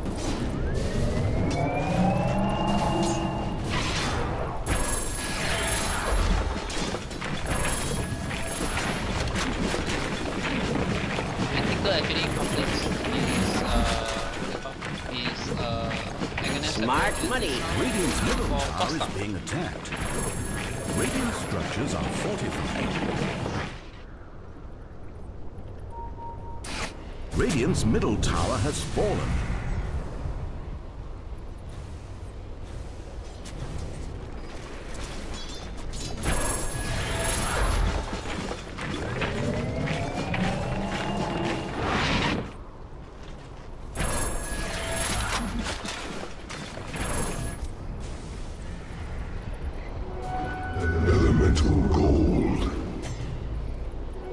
This should make my life easier.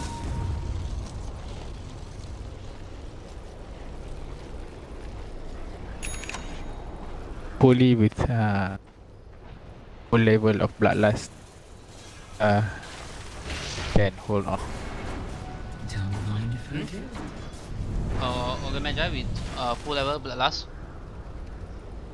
Yeah, I think they just try to buff up the PA code in this match lah. PE and Medusa.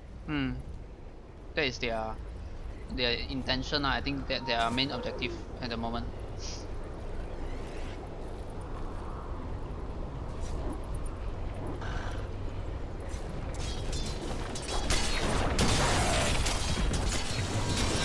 Interesting, you know, for this Slug, like he already has his silver age, but he still decides to go for MKB. I mean, this is not a good item for Slug, honestly speaking, because Slug will naturally need a lot of stats, and MKB is not providing any stats to the hero. And later you can see if the other side did not change their skill properly, the Slug might just get burst off by the Lina, because the Lina already has his second level of his ulti. So Dire smokes up. Now moving to the near the shrine of the Radiant side, but the Radiant side is near the mid lane. Maybe they will catch the Lina over here, I think. But they are just camping here. Nobody is moving forward and stuff.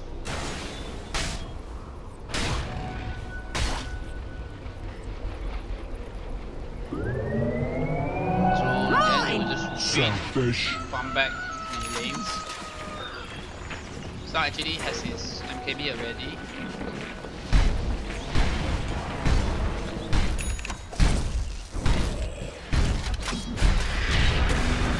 Firestorm and kills on, yeah, they kill Magi. Pew pew pew.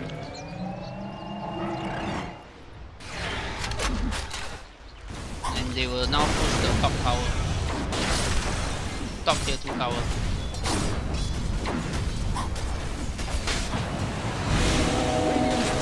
As you can see, even the Stark is full farm, right? It's just sitting at 1.6k HP, right? If he has went for, say, Scully, he would have maybe a bit, I mean, he has more than 2k HP.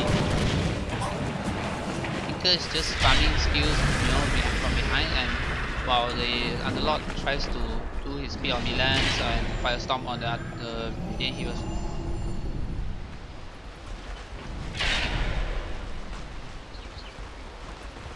So the Dire went a bit back, heals back, and now it's back to pushing again.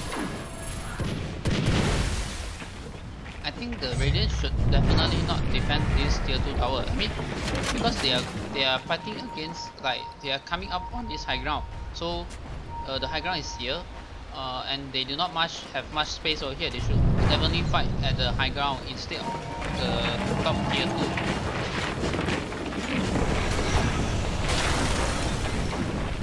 Because as you can see, the Tinker is just spamming out his skills and everything, and the Radiant side heroes cannot even barely cross this place.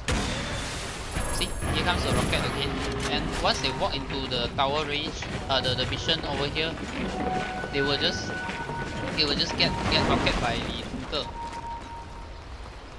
And later maybe we can see a very huge black hole by the Enigma, because it's now very clear, very near to the Radiant side heroes already. They saw the Ogre Magi, and yeah, the rest are heroes. And PA has no TP. PA has no TP. He just went bottom. If the Dire side decide to go in right now, they might. Oh, the Magi found the Enigma. I think, yeah. Oh, they just stacked their Enigma ulti and the Winter's Curse. Oh, that is a disaster for the Dire side.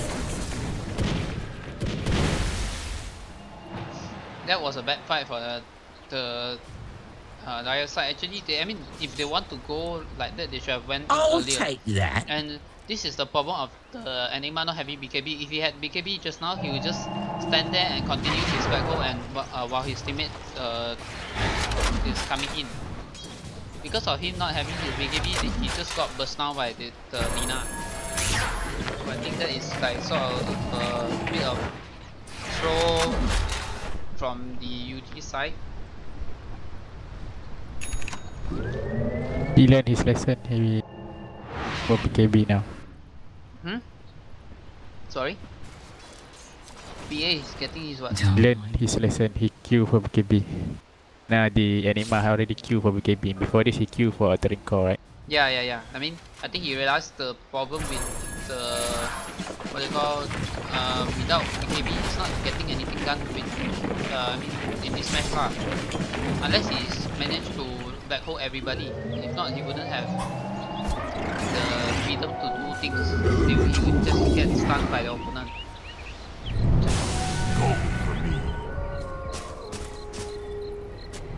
But the only positive side for the Radiant side is that their PA is still the top of the net worth, and the Medusa is not far behind the Slug and the Tinker.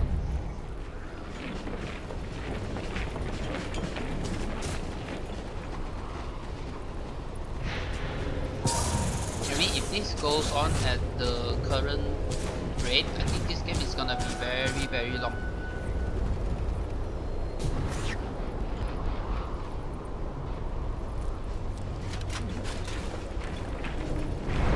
Because Medusa is quite fat.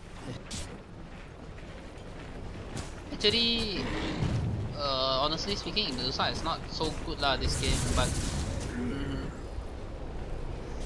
but maybe they can make it work. I don't know. Maybe they can make it work. I mean, he's quite fat already.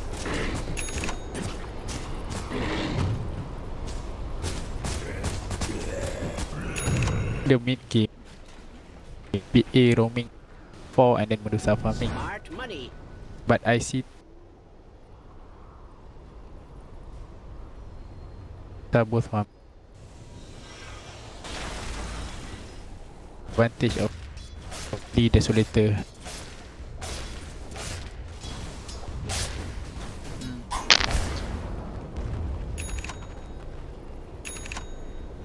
But the PA has a very hard time to jump in. Like if he jumps in, right, there's a chance that he will just die. But you see, like he now went back for the Batman's offering after. I mean, when he should have gone for other big items. Like you see what he killed. Like he kills Batman offering and also Battle Fury. So that's a bit weird lah for me. If you want to get Battle Fury, you should get Battle Fury as your first item, not your not after like 38 minutes in the game.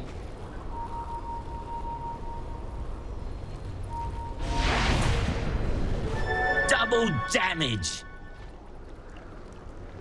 Now gets an AD and he's now queuing for his BKB as well. So dire side hero actually goes for like most of them goes for BKB.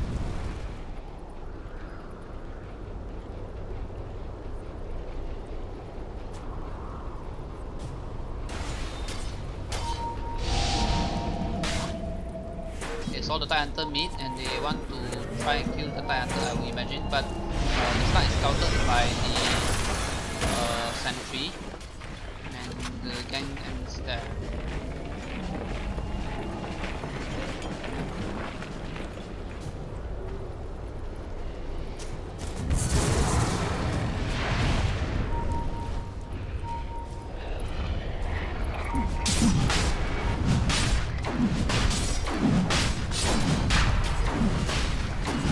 And that's what do you think of this both decision by the dire side? Very bad. Right, like it's not Okay, a hero but they baited. Oh, but they baited. Oh, and oh, you see, Yeah, he did not BKB and the black hole got instantly cancelled. So I think this is sort of like a disaster already. Even though the Anima already get kills.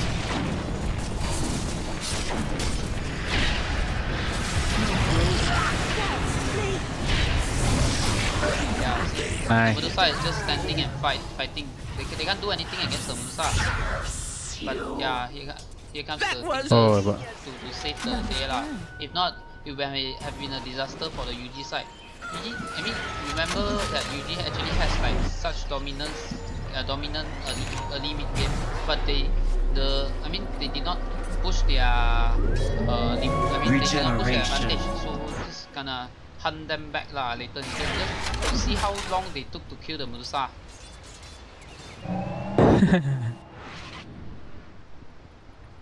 Some more. The Anima didn't use his BKB before the ulti. Yeah, wait. This is so waste.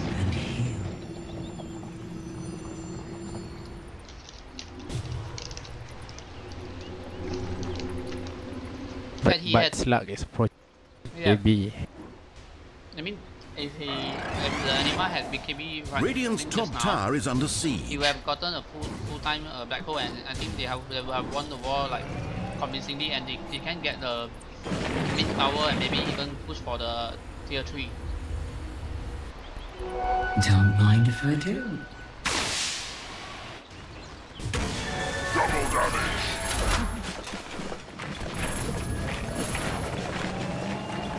Elemental gold.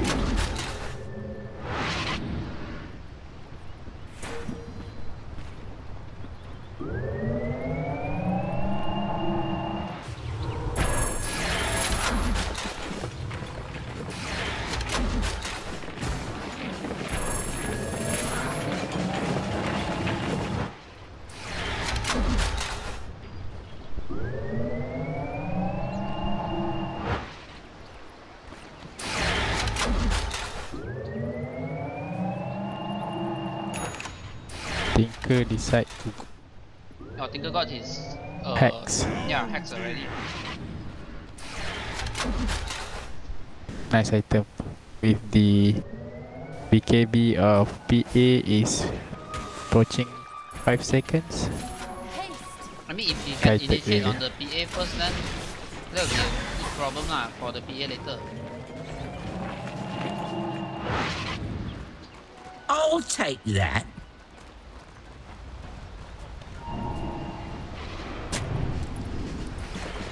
Actually, right, the Radiant can just cross much earlier because they have PA, but they just play so safe.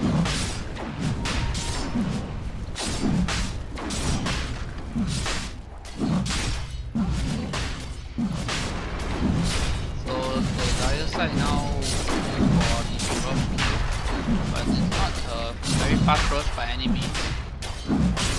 But still surprised me that the BA actually got quite a good amount of damage against the rush. Maybe because of his MKB. Hey, do you Trophy Aura? By Aghanim's character, what does he do? What does Aghanim Scepter do to Trophy Aura? Because it says playable by Aghanim Scepter. The slug just wasted his Aegis. I don't know, maybe I need to check it later, I forgot already, because it's very rare for us to see Underlord in the meta right now, let alone Aghanim Scepter, you know. Ring, because I see it.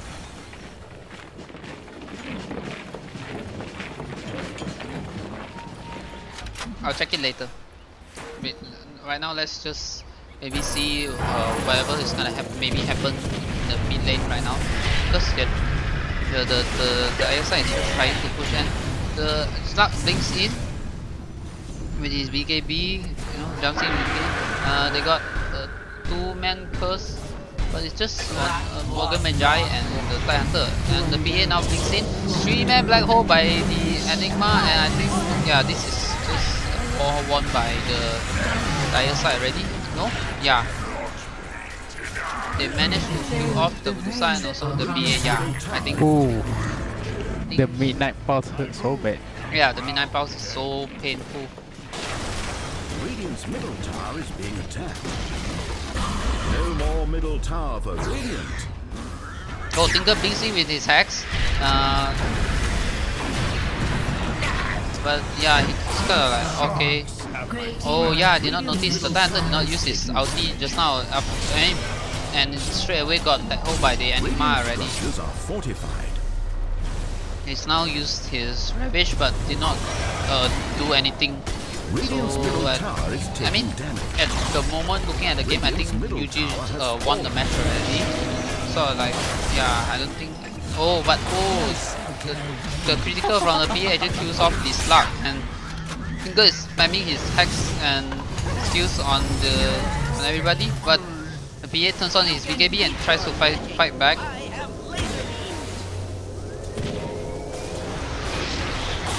Lina used the Tinker but has no follow up, so Lina will just spam his 5. But despite everything, what happened to? Yeah, despite everything, they still do not get the mini barracks yet. Yeah, maybe they'll get it now.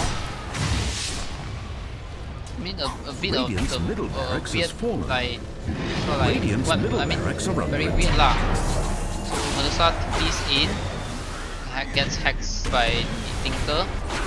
Medusa gets Burma Hex, but not sure how long is it gonna take to kill off the Medusa. Yes, he's very tanky, and he's going for his MKB also right now. That is also very weird from the Medusa. Like, if usually you will want to see Medusa get his Lincoln or Skadi to start off, like, because that will help him like sustain very much longer in the team fight. But he does not go for those items, but go straight for damage items only. And Anima has his Octaric Core already, and the cooldown of the Black Hole is now even lower than the Tide Hunter's Ravage, so it's gonna be a huge advantage for the dire side.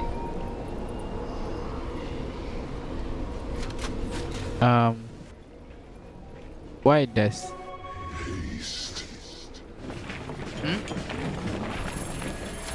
Sir? I didn't hear you. What did you say? Do you have any idea? No, what did you say? I did not hear you. Why does Medusa queue for MKB? Yeah, I have no idea, man.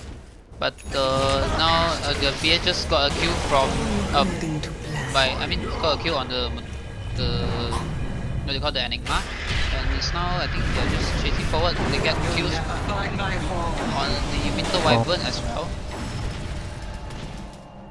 Two quick kills, but yeah, they went back. And Tinker clicks forward, and yeah, maybe the Tinker will die here too. Oh, that critical by the PA. The throw is real, man. Throw is real, throw is real. I'll take that. But it looks very weird for me to see Dire's Medusa middle go for. tower Oh, taking I think I know why. Because the laser from the Tinker, so the MKB will cancel the laser from the Tinker.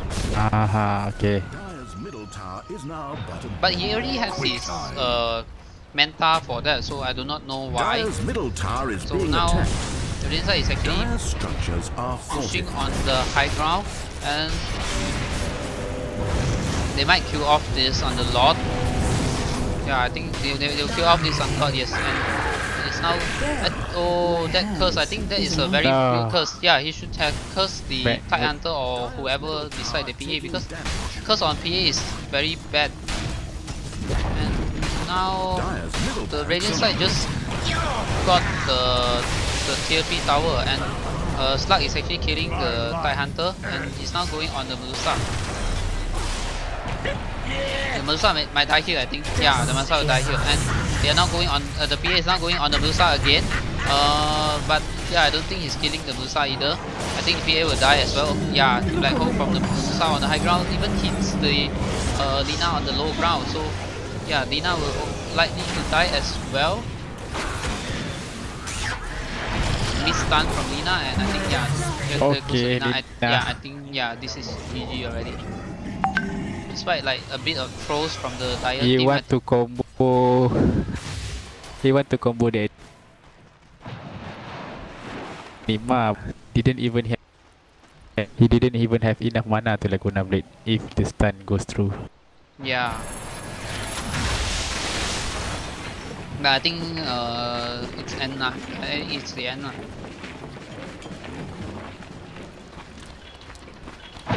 No way back. I mean, no way back. yeah, I think it's pretty much GG already.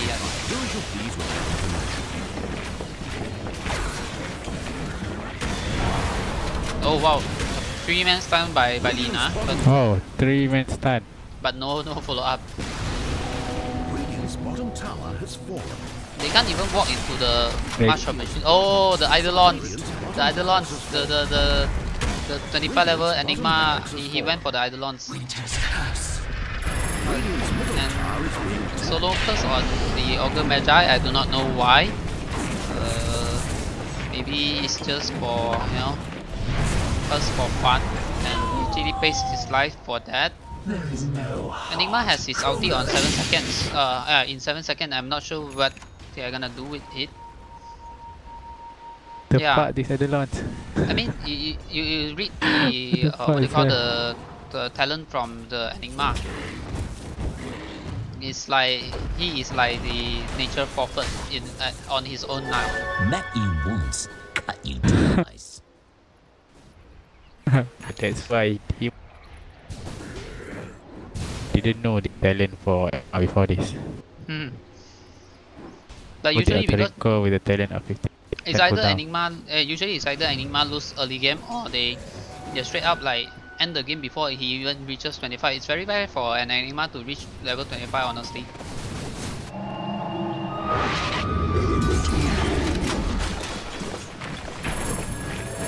Tinker does not have buyback, so if you manage to kill off the Tinker, right, they might actually win the game still.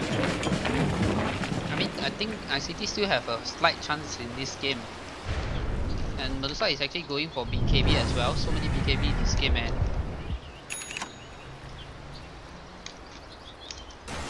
Even against a Black Hole, they still decide to go for BKB. That is, I feel very weird for Medusa. First he go for MKB, now he goes for BKB.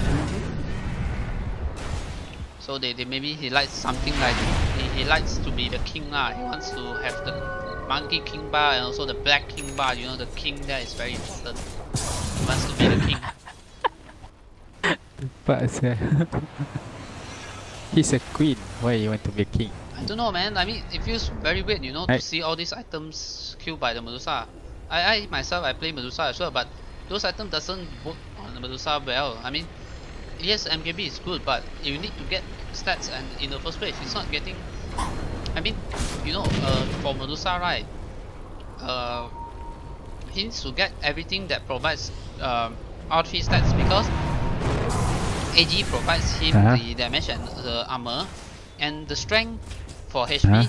The identity provides mana is also to him another bar for his HP. You get what I mean? Nope. So okay. So Medusa needs all 3 stats. If Medusa has like very high, I mean, I'm not sure if you have seen before, but if Medusa goes for Hex, right, it's very hard for him to die because he has like two life to begin with, you can say. You see? Yeah, the Eidolon. One cannot enter. One cannot enter. Too many. Crazy, man. That's so crazy. Many Eidolons. Bodoh gila talent baru ni. Bah.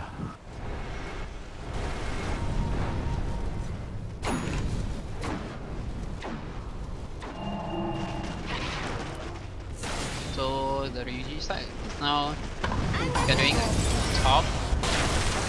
So finally has his Ios Cardi. So you see now the slug is like 3k HP and with like very high armor. So that is how you should like play the hero, because what you need to do is you survive and try to get as much as stacks from the opponent before you start to hit like a truck lah. But you go for damage item first doesn't help you to do that, and you might die halfway and it's a waste already. Oh, okay.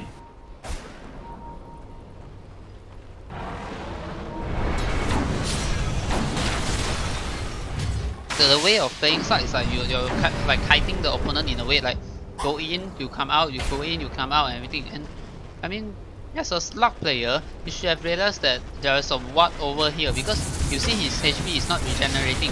You can see HP is not regenerating. He doesn't have his ulti passive because they have an observer over here. Slug should realize this much earlier when he doesn't have his shadow dance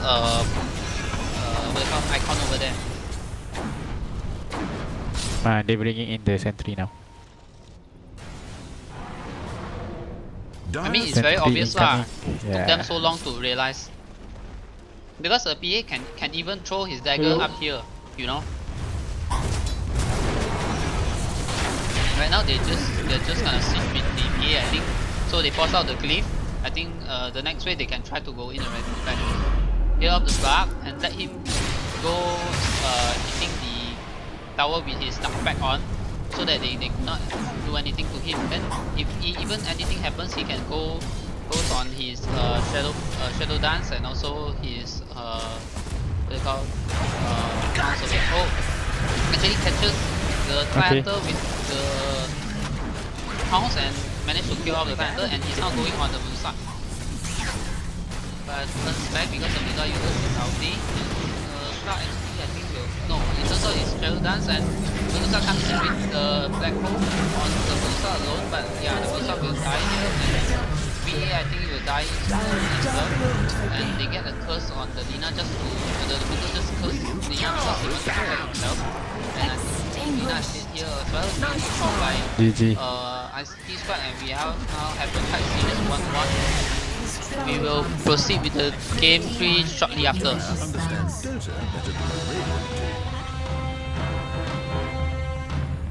Good GGWP both teams.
Dire's ban.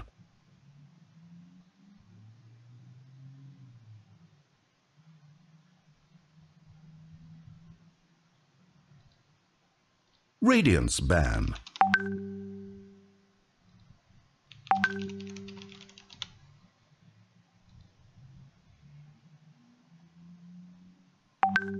Dire's ban.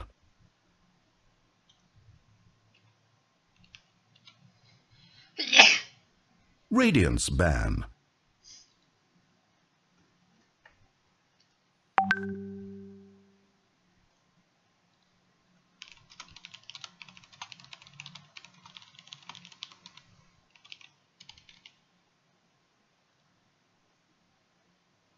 Only 10 seconds. Dire team pick.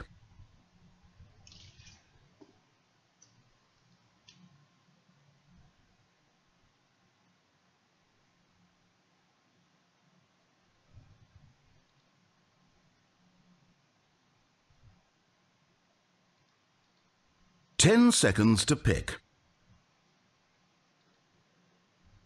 5 seconds. Hurry, hurry!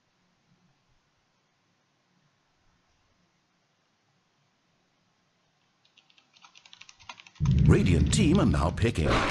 Lion. Radiant team pick. Tide Hunter.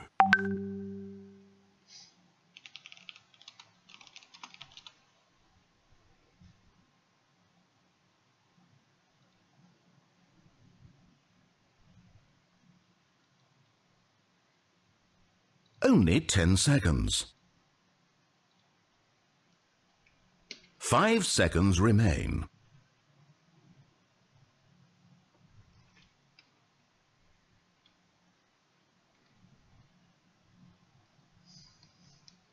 So guys, welcome back to the third game of UG versus ICT squad. So first two games was kind of entertaining, but and then the series went 1-1, split back and forth over there, and now we can see same bans coming out from UG as they ban out the Shaker and the Phoenix, while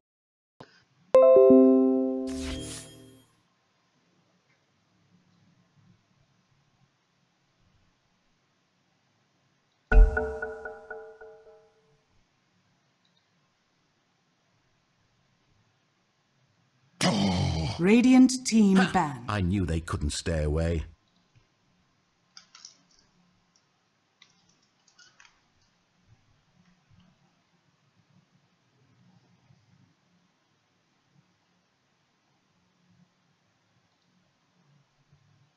Ten seconds to pick. 5 seconds. Hurry, hurry! so alright guys, so welcome back to the stream. Sorry the internet interruption, hopefully we don't miss much. So ICT squad bans away the Tinker, the online Tinker last game. Radiant so the team OD. are now picking. For UG, second picks the Enigma and bans off the Sniper and also the Silencer.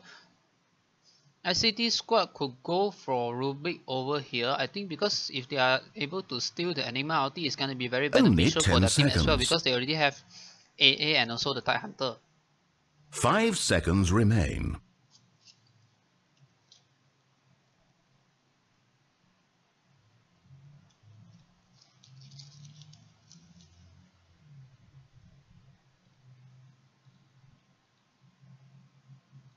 Dire team pick. League's assassin. Radiant team pick. Phantom Assassin. So, ICT squad decides to take next assassin to counter the Enigma before he has his BKB lah. So the instant Carapace can Only 10 stun seconds. off and cancel the ulti from Enigma. 5 seconds. Hurry, hurry. UG side went for the Phantom Assassin Dire that worked team for are them now last game picking. despite losing the game. Bloodseeker. Bloodseeker choose by ICT squad.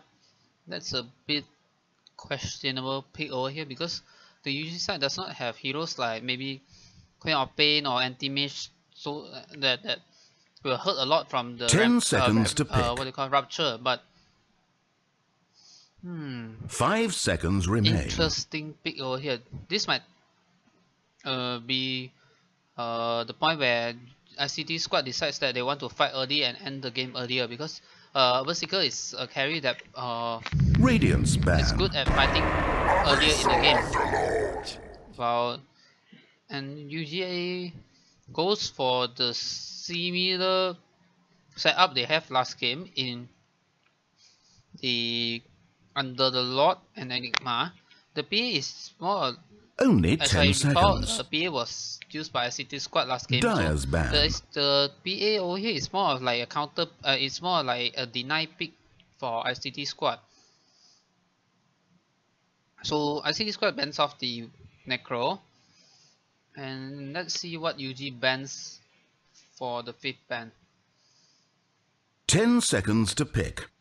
I definitely think ICT squad has the more 5 seconds remain. a versatile draft over here, because they can have like another mid laner or carry, because Berserker can be put in the mid or carry.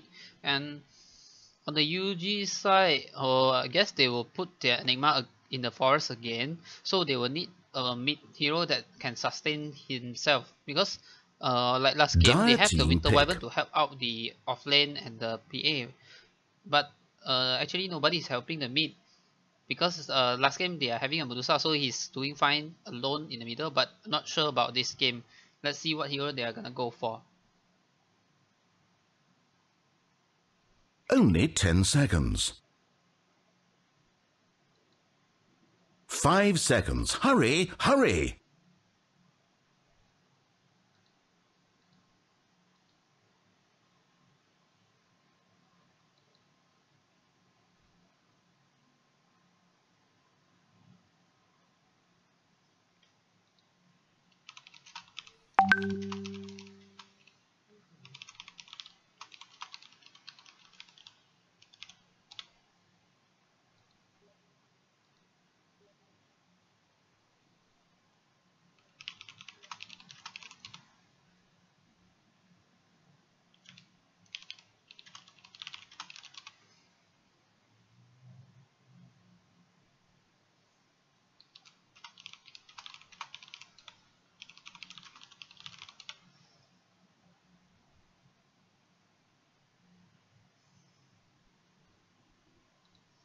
Radiant team are now picking.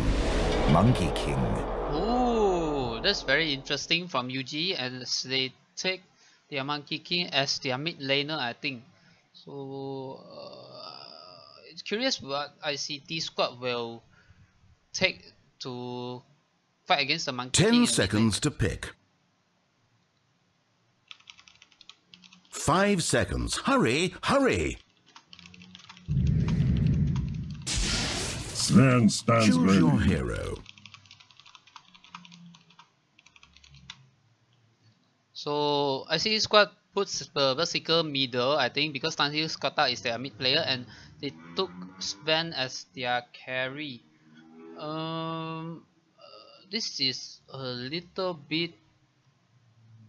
I mean, I'm a little bit worried for the ICT side because UG side actually has a pretty good follow up when they go for black hole or any initiation. While if I mean you're picking 2 melee cores into the Enigma, it's very what you call very risky because if they are not able to kill out the opponent before the Enigma, I mean before they are not able to kill off the Enigma or anyone before the black hole comes, the 2 melee cores is gonna die over there.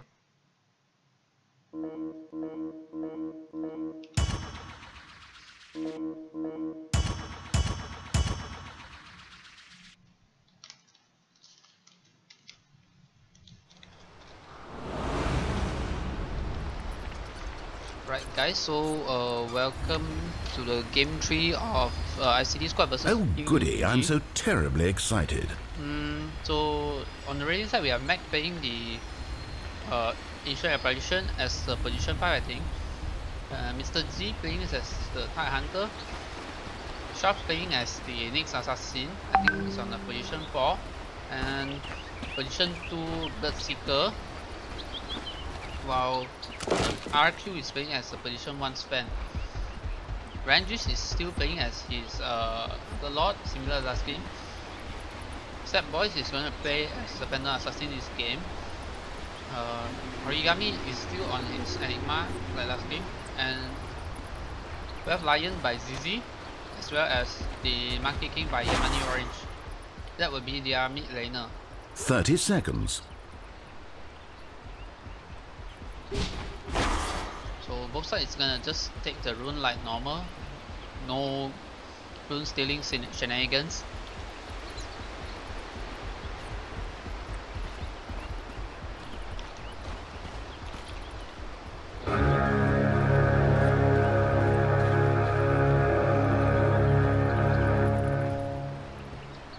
Now, murder each other for my amusement. This should make my life easier. So there's no what do you call tangos or anything carried by this Berserker. So let's see what the skill. Yeah, the Ingu Mastery from the Monkey King might just sort of kick the Berserker out of the lane. It all depends on the Berserker's ability to take last hit right now because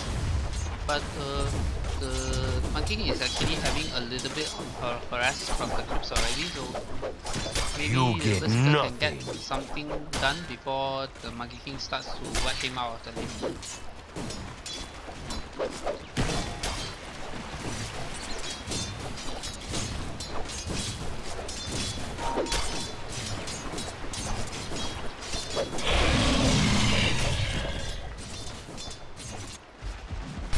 So Lion starts off helping the Underlord bottom, while the PA is alone against the Tide Hunter and the Nyx. So this game we can see a little bit of suffering from PA, unlike last game, because now the PA will take some pressure. Maybe even the Nyx rotates to disturb the Anima because they already see how fast the Anima farm last game. So this game I think they will just go and disturb Enigma as much as they can instead of letting him farm really. And this game actually the Under went for the Permanent Shield, which yeah, it's like a good item against the opponent cause. So the Nyx is actually stealing the experience from the Enigma, and let's see what is Dyer gonna do to play against this, because as you can see there's nothing much the Enigma can do against the Nyx Assassin at this point of the game. And PA is actually also losing out against the Tide Hunter, so this will be a much harder game for the UG side. I deny you. I see this side will definitely have a better laning. I think yeah, I see this side will have better lane, but UG ICG side will have a very good mid game and also team fight. So it all depends on how they play off, because if the dominance from ICG side is too big for the team fight, even for the team fight lineup to come back, then ICG side might just snowball and win the game. Actually, the Berserker misses quite a lot of the last hit. The tower has been like a bit bad for him. He should just play cool and take all the last hits, because he has like enough damage to take all the last hit, but it's actually leading pretty far against the monkey. Dire's top tower is under siege. So Too easy. they managed to rotate and kill off the next assassin with the boundless strike from the monkey.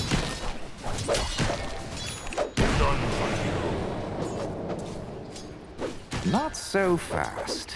Dire's middle tower taking damage.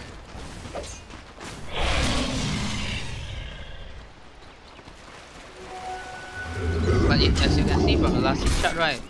The Radiant side 3 cores is still doing like extremely fine, and yeah, it's gonna be a very big problem later, because the Dire side will not have a much easier game to farm like last game, because last game Dire side is just really farming their 4 core lineup, right? 3 cores on lane and let the Anima farm the jungle freely. Nyx rotates mid and forces the Monkey King away. Bounty! So they tried to cold feed the Monkey King, but he's just too fast.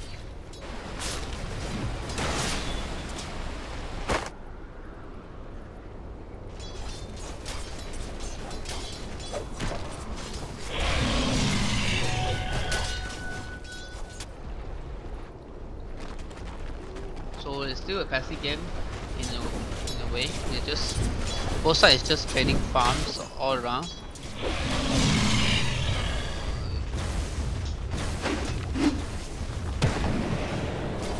Because if you can see from the Enigma as well, he's just level 3 compared to last game. Like last game, at this point of time, he's already like the top net worth, the top last hit in the game. So it's the rotation of the Nyx definitely disturb the Enigma into farming.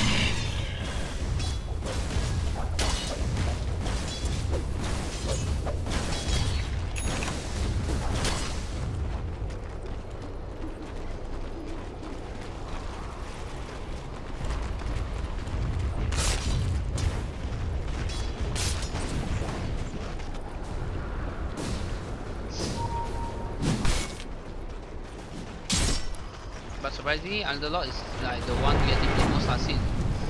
But I mean, it's just because he has his Supermanship and also he's just spamming out the Firestorm. Unlike last game, he doesn't have his Supermanship, so when the support rotates, it's very easy to kill off the Underlord. But Ben is not far. Nothing will stand in my way. However, if you look at the other lanes, the PA is actually suffering quite a lot fighting against Tidehunter. I mean, if you are playing against a Tidehunter, you should just always get a magic stick, because naturally he will always pump out his ankle smash. So you can get a lot of charges from there and play around it. But right now he's just without that, he's just like suffer quite a lot with the presence of Tidehunter. Dire's middle tower is being attacked.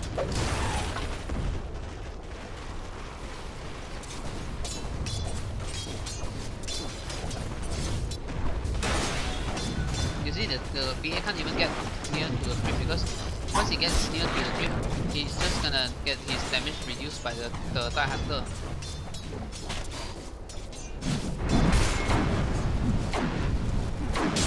I mean, as compared to the FP aura by the Underlord, the PA is actually definitely, the PA is actually suffering even more. And with the presence of even the next assassin over there, it's very tough for the PA to play this game actually.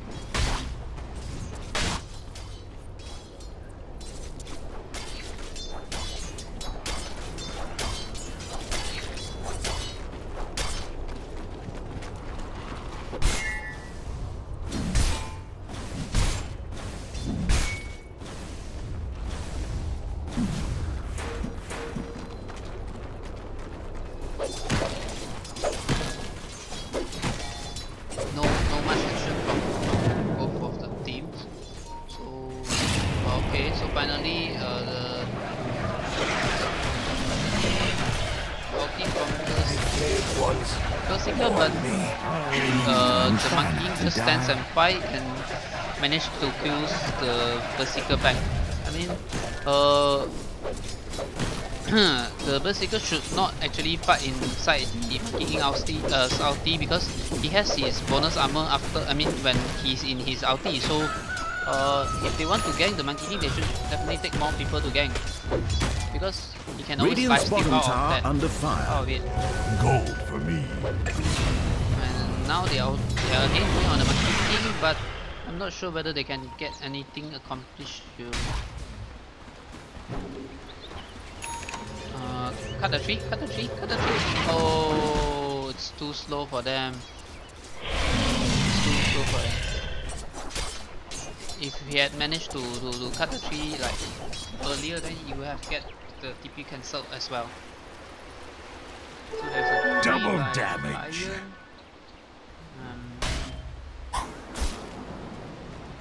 Wow, oh, I actually missed a kill down here. The Sven actually managed to kill off the Underlord with his ult.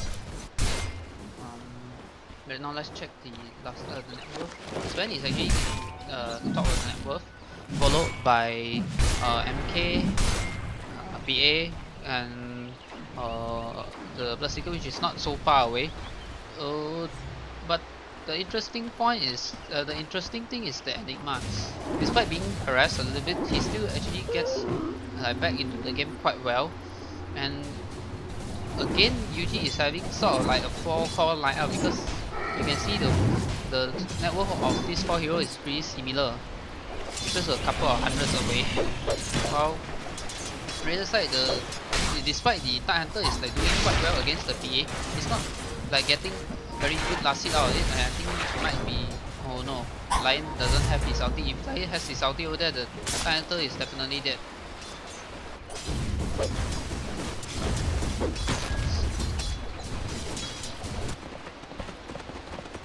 The Berserker goes into the NC and leaves the lane for the next to farm. Radiant's bottom tower is being attacked.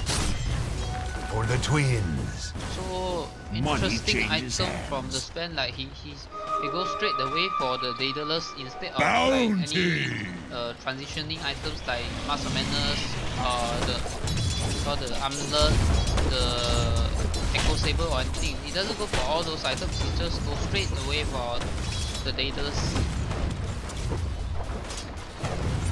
But I mean,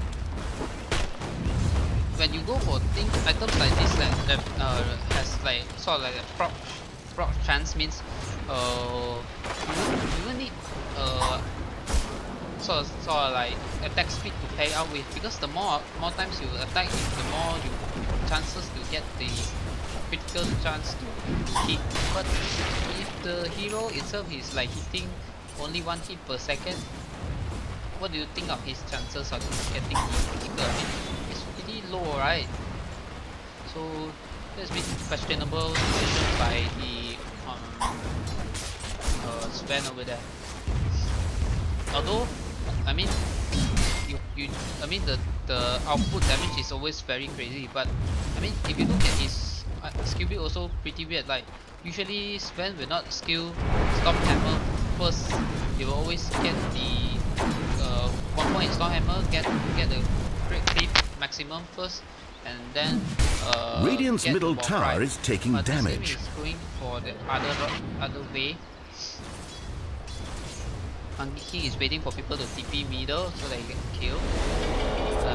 Apparently nobody's here, so he just kind of farm away the creep.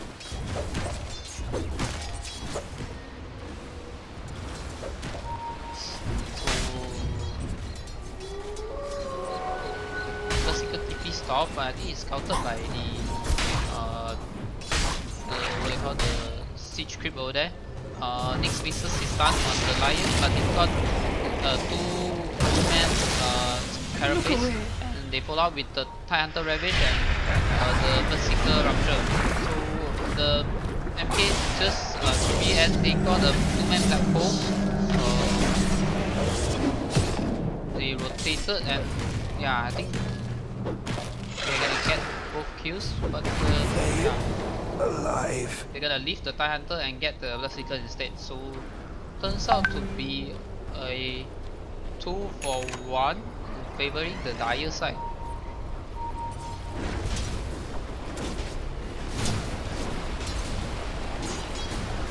Dire's bottom tower under fire.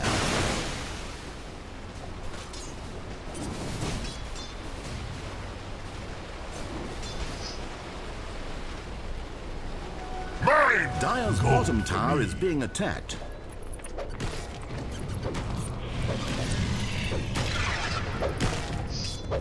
Wow, and Magigi is actually farming the ancient. Wow. That's a bit surprising. So far there's no ancient stack for the Sven. I think he's gonna suffer a little bit from this. Because his team is supposed to stack up and some ancients for him to Dire's middle tower is being attacked. Farm.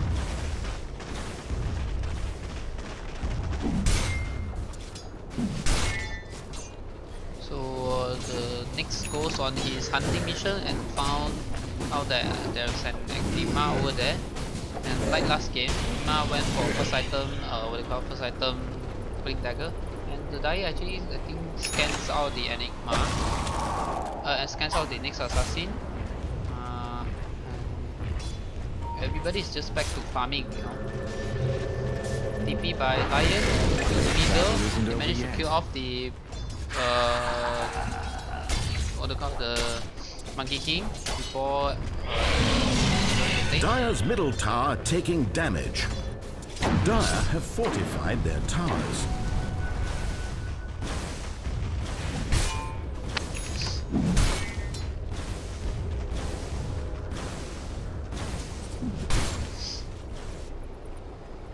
PA goes for the 15 damage silent. This should make my life easier. Seeker is now playing with his blade mail, and he's gonna buy his next item in terms of the Dire's middle tower is being attacked. Tai is working on his mecha. He managed to kill off the lot down here with the AA's ulti. But the monkey is also here, so maybe he could like get a return kill on the Sven if the Sven does overstep.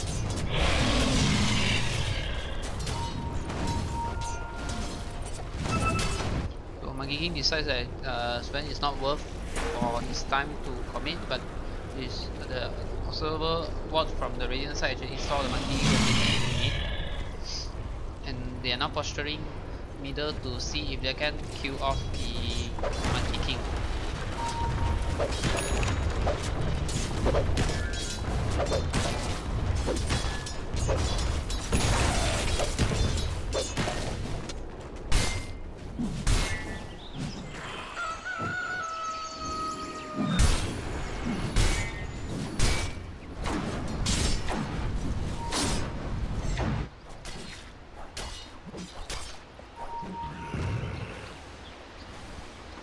Money changes hands. Haste!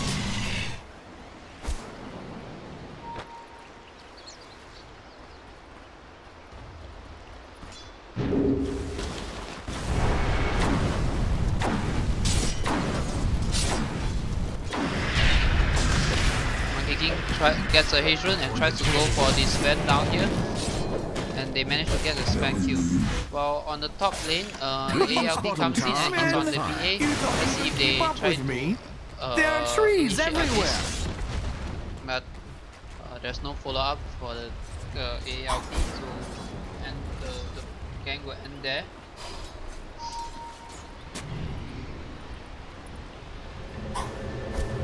Radiant's bottom tower is being attacked. Radiant structures are fortified. The next TP is now bottom to defend his tower, but fails to defend. Bottom tower has fallen. The Lord will take the free tower as well as the money. Is now TP away to the top. I think they want to gather and push the top.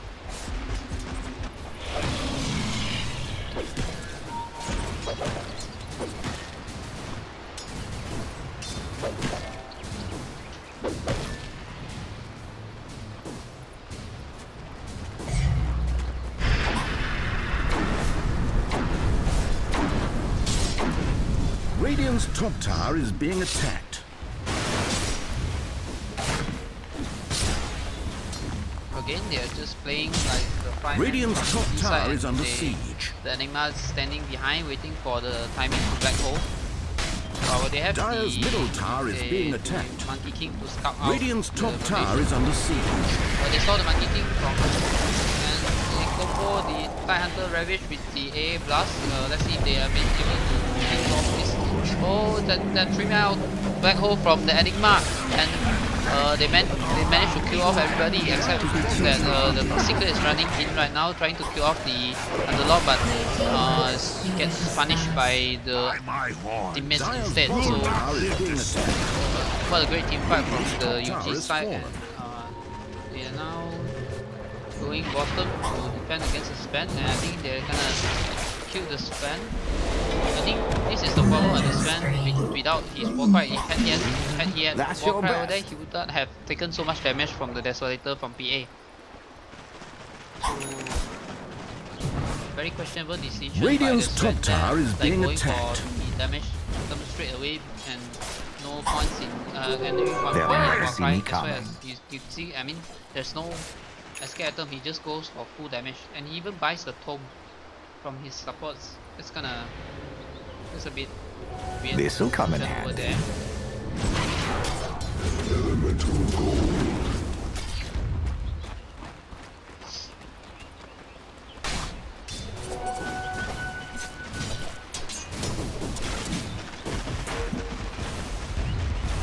Radiant's middle tower is being attacked.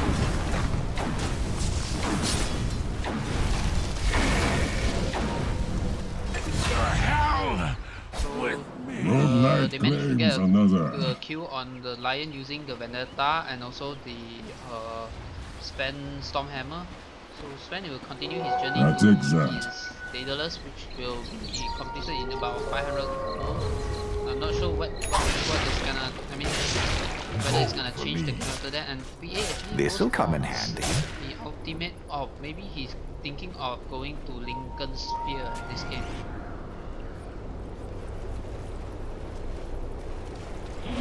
Regeneration. The Underlord straight away goes into the Lotus Orb.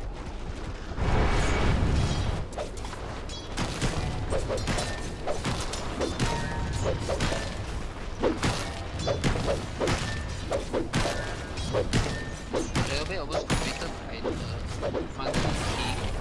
The Radiant side is now trying to gank the Monkey King, but quick jump by Monkey King. They also saw that Nick's assassin was there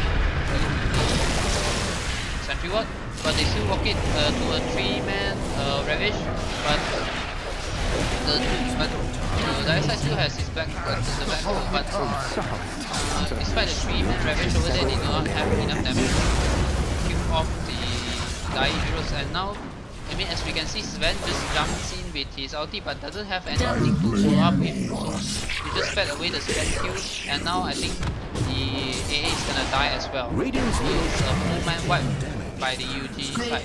Despite fighting 4 versus 5, the PA wasn't even there to begin with. They just fight with the Radiant's middle tower is being attacked. Heroes. Questionable, I mean, this is like questionable draft from the SCT side, because they are thinking like so many melee heroes against the Underlord and also the, what do you call, the Radiant's bottom tower is being attacked. And it's definitely hunting them back right now.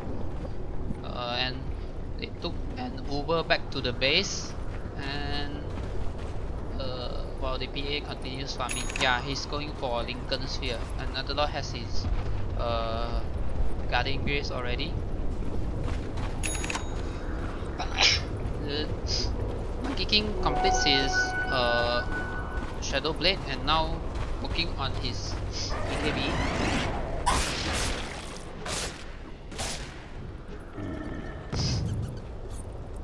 I honestly think that Lelipat should go for Feroz right now, because they have like 4 cores on top with a PT position 7 Lion, and they should take their advantage right now. If they let the the Radiant farm up and get their levels, This should their make my life skills, easier. everything ready. It's not gonna be easy also for the Dire to play later because the heroes quite good. Some heroes are quite good right now, such as the Monkey King and stuff, but it's gonna drop off later in the game. They managed to silence up the Monkey King, but they do not have detection. Oh, that is very weird from the Radiant side. Like Haste. they went on someone with the Shadow Blade without any detection. That is very strange.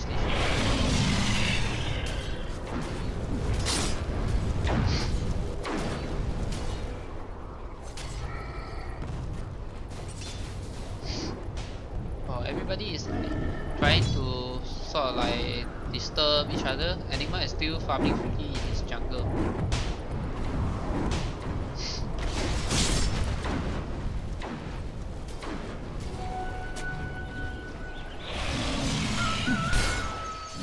Ben has his Daedalus now.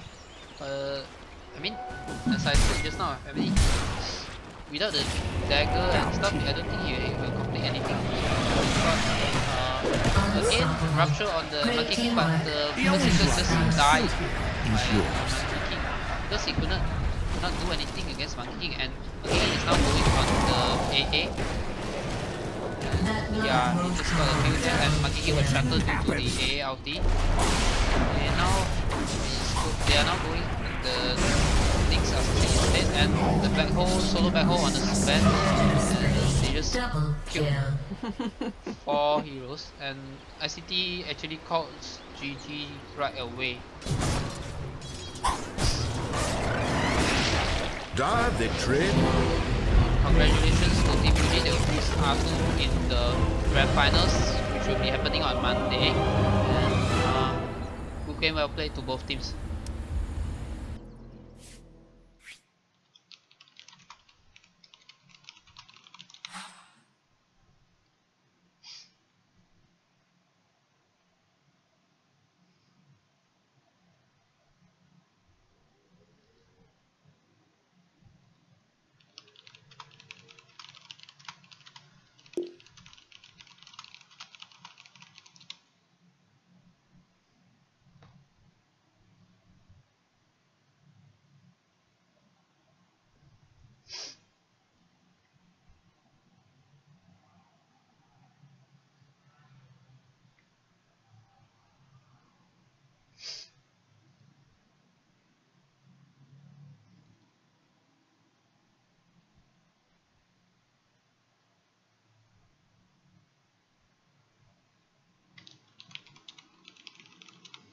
So that is it from me, and that is it from me today, and see you on Monday. I'll be playing on Team R2 if you are wondering. So yeah, hopefully we'll give you guys a good match on that day. See you guys. Till next time.